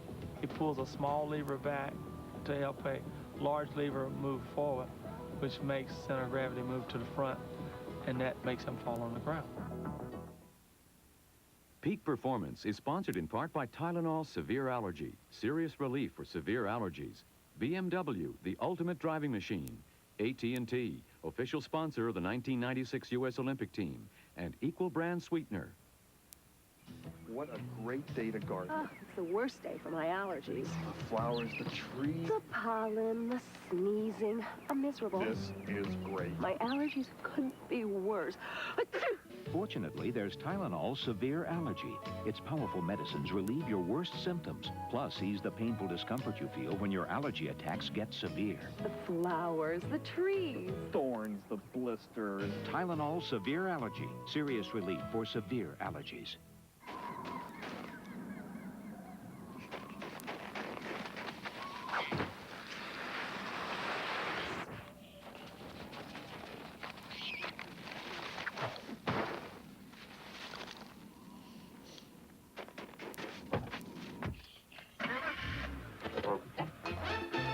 BMW Traction Control, because we all have places to go. Available on 96 BMWs, including all the new 328s. I'm thrifty. Savings count. So I went with some long-distance company I'd never even heard of. Wacky restrictions and all. Hey, once bitten, twice shy. So now I have AT&T True Reach Savings. Any type of call, 25% off. Proof's on the bill. AT&T True Reach Savings. Save 25% on all types of U.S. calls on your AT&T phone bill when you spend just $25 a month. Can't miss. Savings on all kinds of calls. That's your true choice, AT&T. Here's your drink. You're in a restaurant. This is your choice. This? This? This? Boom, boom. As sweet as this. No bitterness like this with saccharin. And good. Equal. 0 calories, 0 saccharin. It's not going to change your life, but it's going to make it a little sweeter. Now on TLC, panic strikes a hospital as a toxic gas overcomes the ER. It's straight out of science fiction. Join us for a medical mystery, Gloria's Toxic Death, Wednesday at 10 on TLC. Behind these doors are two people very much alike. Both graduated from college and started their careers at the same time, filled with ambitious dreams about the future. But as you'll see, there is a difference. It isn't intelligence or talent or dedication. It isn't that one person wants success and the other doesn't. The difference lies in what each knows and how each makes use of that knowledge. And that's the purpose of the Wall Street Journal. It gives you knowledge. Knowledge you can use to get ahead. The Wall Street Journal keeps you on the cutting edge with news and insights that can affect you personally and professionally. Subscribe now and have the Journal delivered to your home or office. Now, with your paid 10-week subscription, you'll also receive our gift of 2 weeks free. That's 12 weeks of the Journal for just 65 cents a day. Satisfaction guaranteed. Call now, 800-957-8900. That's 800-957-8900 for the Wall Street Journal. Perfect technique needs a perfect engine. These are its pistons. Allen boasts balanced power in the quads and the hamstrings, 3 times more powerful than the non-athlete. At its peak, that's 4 horsepower.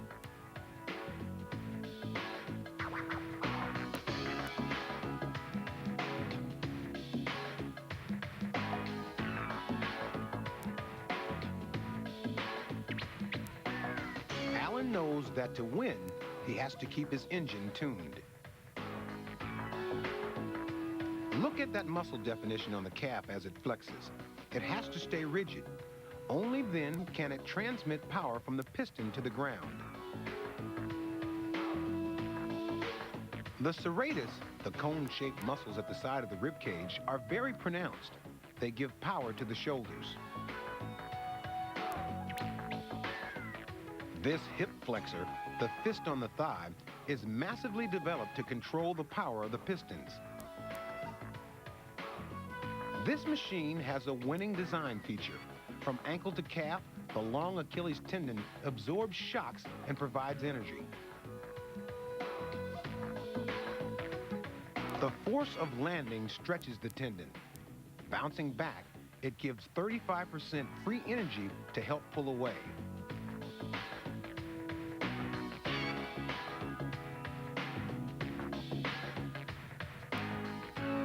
0.07 of a second. That's the difference between Allen and the world record. Less than the blink of an eye.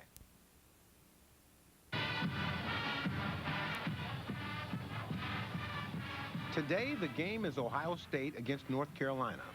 The Buckeyes versus the Tar Heels. 6,000 pounds of grunt and groan led by this man, Jeff Mad Dog Madden.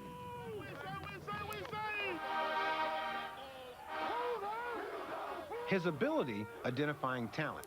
His skill, developing explosive power. He is the strength coach of hurdler Alan Johnson. If Alan was in my sport, which is American football, he would be somebody that runs down the field and catches the ball because he runs extremely fast. Come on, Byron Thomas, let's go. Myself, I'm a lineman, I'm a blocker or a tackler. My muscle mass and my body type is totally different from Alan's, but we still both are very strong athletes and we're both athletic. If I was in his sport, which is track and field, I would not be able to sprint and run as fast as he does, but I'm a strong person, I have great explosiveness, so I would be a thrower. the time. Allen spends an hour and a half, 4 days a week with Mad Dog. Explosive power is a term that I put together years ago, and what it does, it links speed and strength together. So we want our athletes to be as fast as they possibly can be, and as well as being as strong as they can possibly be. Mad Dog needs to make Allen's muscles strong. Only then can he produce speed on the track. That's explosive power. He needs to be able to explode every time he puts that foot down on the ground because he needs to be faster than the guy that's next to him. Good. He feels as though he needs to get a little bit stronger. So if he needs to get a little bit stronger, I need to push him a little bit harder. 5 more. 1. You gotta understand, when he runs with his whole body, not just with his legs. He has to carry that weight that's in his upper body also. So if that upper body is strong, it'll help him a lot better. Bench press. Purpose? Development of deltoids, pectorals, and triceps. Each weight training exercise is designed to develop specific muscles to make them stronger. What scientists don't know is how. Good. Use your legs. Good. A popular theory is that weights damage muscles at the microcellular level. Repair proteins flood in, they build the muscle up, and that enables the body to cope with continued overloads. We'll gain lean muscle mass. We won't just gain extra weight. We don't want to put any bulk on him. We don't want to increase his body fat at all. And what we want him to do is get stronger. Full range of motion every time. He's a very lean individual, so it'll be tough for him to gain weight anyway. So what we'll do is we'll work him out for the next 4 to 6 months, and we make that weight come on naturally, and we might get a pound a week if we're lucky. Allen is over twice as strong as the average 24-year-old. He could lift Mad Dog with one of his legs. Good, good. That's much better. Don't back down. Parallel back squats. Purpose? Development of quads, glutes, hamstrings, and lower back. Mad Dog guides and instructs every step of the way. Good. 5 more. 1, squeeze. Good. That's better. Repetitive movements on selected muscles enhance their explosive ability. Allen's well-tuned body performs 40% more efficiently than a non-athlete's.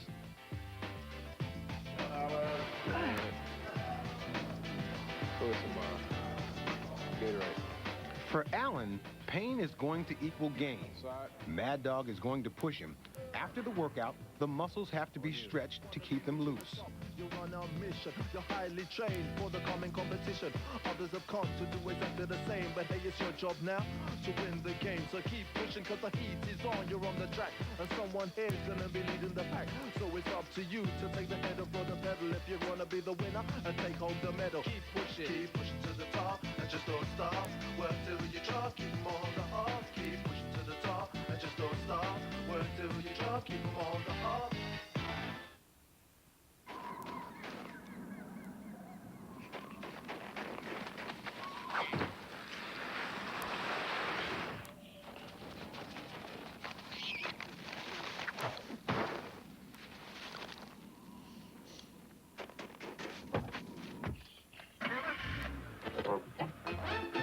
BMW traction control, because we all have places to go. Available on 96 BMWs, including all the new 328s.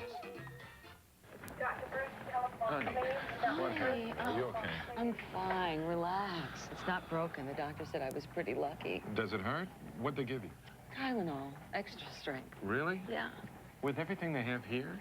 The Tylenol is working great. Let's go home. More than aspirin, more than ibuprofen. In hospitals, emergency room doctors use Tylenol the most. You sure you're okay? I'll be fine. But we should talk about the car.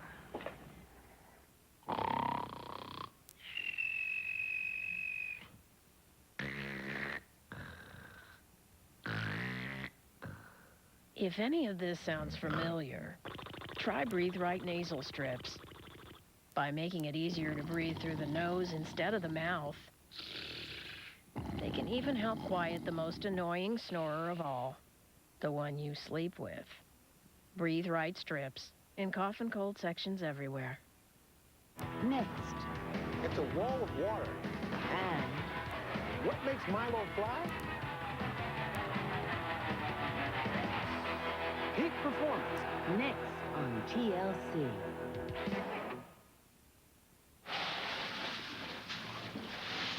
Whenever you work out, you get what are called micro tears in your muscles.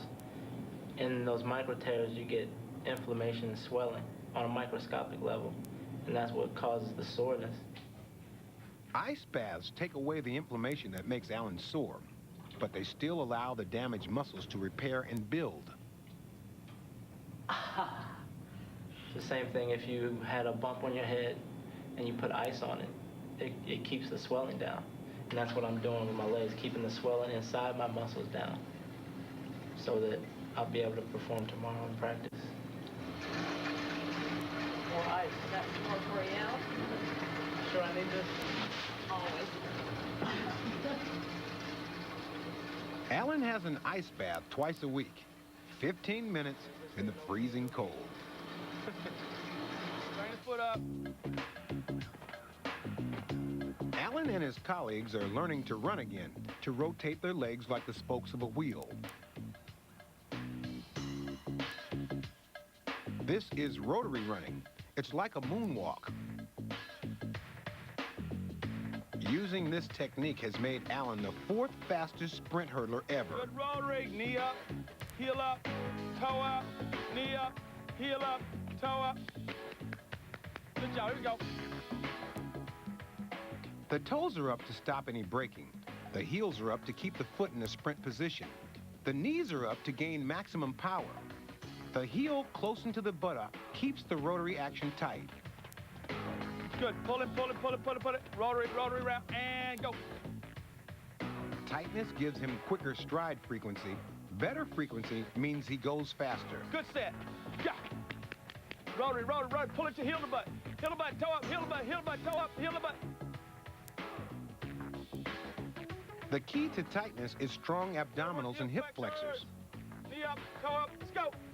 Once they can run tight, they must increase their stride length, rotating and creating speed. Go. Try and go fast, try and go fast, try and go fast, try and go fast. It's good, I did. Go. Great, great, great. Yeah, yeah. Stay with it. Make it stay there. Knee up, heel up. Frequency, frequency. Go. There you go. Just stay tight, stay tight, stay tight, stay tight. Toe up. Great, great, great, great, great. Right arms, right arms, right arms. Woo! Lead leg catches the trail. Lead leg catches the trail. Lead leg catch. Coach Fry and Alan are testing this rotary technique over the hurdles. It's a tough strategy and will take a lot of work to perfect. Then you want to pop them, ba-dum, ba-dum. You want to pop both up at the same time, just like that. To make him sail over the hurdles, the aim is to run completely rotary. Alan is with him every step of the way. You got it. This is their secret weapon to blow away the opposition. But if he goes faster over the hurdles, will he be able to cope with the speed the barriers come at him? The object is to try and make those hurdles feel as though they're coming at you. They're coming at you, and you're not going to blink. I'm not going to blink. That is the idea of hurdling. Now, if you only feel the hurdles coming like this, you know you're not going very fast. It's a thrilling feeling because it's a challenge. It really is, because you feel like you're going to fall down. And it's just the challenge of trying to stay up and also go fast and then make it to the finish line. Johnson is making the rotary technique work, but there is still a problem. He's hitting hurdles. In this race, Alan in the yellow hit 8 out of 10 hurdles. It knocked him into second place.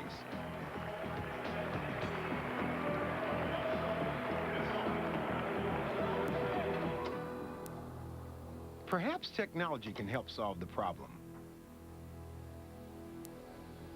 This is Ralph Mann, hurdler turned sports scientist. All right, Alan, what we need to do is allow the computer to identify your body lengths. To do that, we just simply need to take a quick picture. So we do stand here, make a fist with He has created a model of the ideal hurdler, a computer composite with characteristics from the best in the world. Mr. Perfect can run a hurdle race in 12.7 seconds, faster than the world record. All your major joints are. This time, Mr. Perfect is being tailored to simulate Alan's statistics.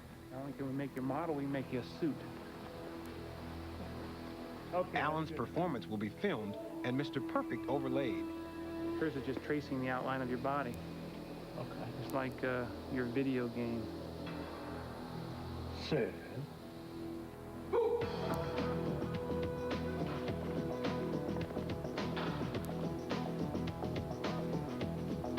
Okay, what we're going to do here is look at two performances. Two pretty good performances. World champion and the guy that could beat you. Visually, it's real easy to see that you were about, 6 inches too close to the hurdle. And we've talked about when you do hit hurdles, you have a tendency, when you're running well, to hit it with your lead leg going into the barrier. Right. And as you'll see, not only do you come close, but the model comes close also. So if you're taking off a little bit closer than you should, you're really going to have problems clearing that lead leg into the barrier. And of course, the faster you go, the more difficult it's going to be. If you start looking at the way that your body is positioned, you're in real excellent position here. You're upright, you're just leaning forward just a touch into the barrier, so is the model. This is exactly what we're looking for. That's one of your real strengths. You look at your leg, it's extended into the barrier, nice angle, you're matching. But you also have to remember that because you're closer to the hurdle, you're going to have to get that thing up there or you're going to hit it. Now, when fatigue starts setting in and you get a little lazy here, that's what's going to happen. If you're not better than the model here, you're going to hit that barrier. Because you have to realize if you're 6 inches too far here, you're now 6 inches too close to the next hurdle as well. If you bring that back, it'll just start locking in. 7 feet 9. Alan's new takeoff and landing measurements are taped onto the track. If he hits these, he can match Mr. Perfect, stop hitting barriers, and run his best race. Too far away? 3 inches.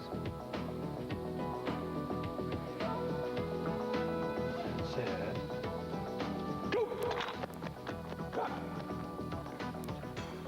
They try again. He goes too high over the barrier. The second time, your hurdle clearance was better, but you went higher in the air and you cleared it by a tremendous amount. But you're going to see that when you change something, your body is reacting to that change. So what you need to do is get comfortable with that distance back there, then you get all the benefits of it. He can't run in the air, so it's back to the track for more practice. This race is all about specifics, precise mechanics, explosive power, accurate measurements. That's Alan's plan to win Olympic gold and set a new world record. He and his coaches believe he can. And we make the adjustments this winter that we have to make. Then the world record will not be the same next year. And that's a definite. I think the sky's the limit on what Alan can do. His dedication, his willingness, his mental toughness and physical toughness. He has all the tremendous traits to go out and break that record. I have a set plan, and I follow that plan. And when I finish, I know I'm ready to run. When the Olympics roll around, I'll have no reason to be nervous because I'll know then that I've put in all the work. I'll be ready to go out there and win the gold medal. Set. Go! You want to be reaching the top, you're on a mission. You're highly trained for the coming competition. Others have come to do exactly the same, but hey, it's your job now to win the game. So keep pushing, cause the heat is on, you're on the track. And Hurdling requires explosive power, strength, and flexibility. Boxing requires much more. To hit and be hit, to judge an opponent's punch within 1/4 of an inch, and pull back without blinking. No other sport demands as much of the human body. And in the end, it comes down to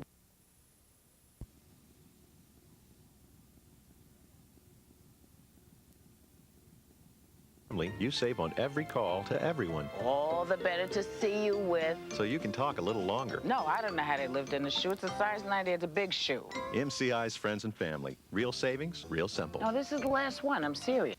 Mom says that this is made for special people like me and Daddy. I think it's all those raisins make it so special. With hundreds of sweet Sun-Made raisins, Post Premium Raisin Bran makes everybody feel like somebody special. It's for special people. Some days I get these really pounding headaches. I used to take Tylenol, but it didn't always get rid of all the pain.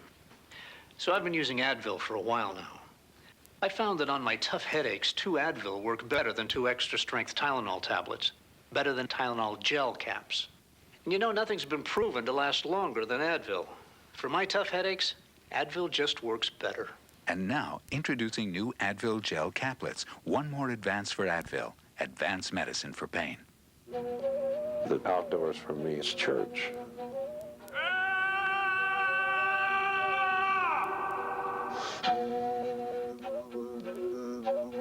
Somehow, at some deep level, we're responsible for what happens to us. I'm always trying to save money and invest in the future. I'm a nut about it. I mean, you're the best investment you got.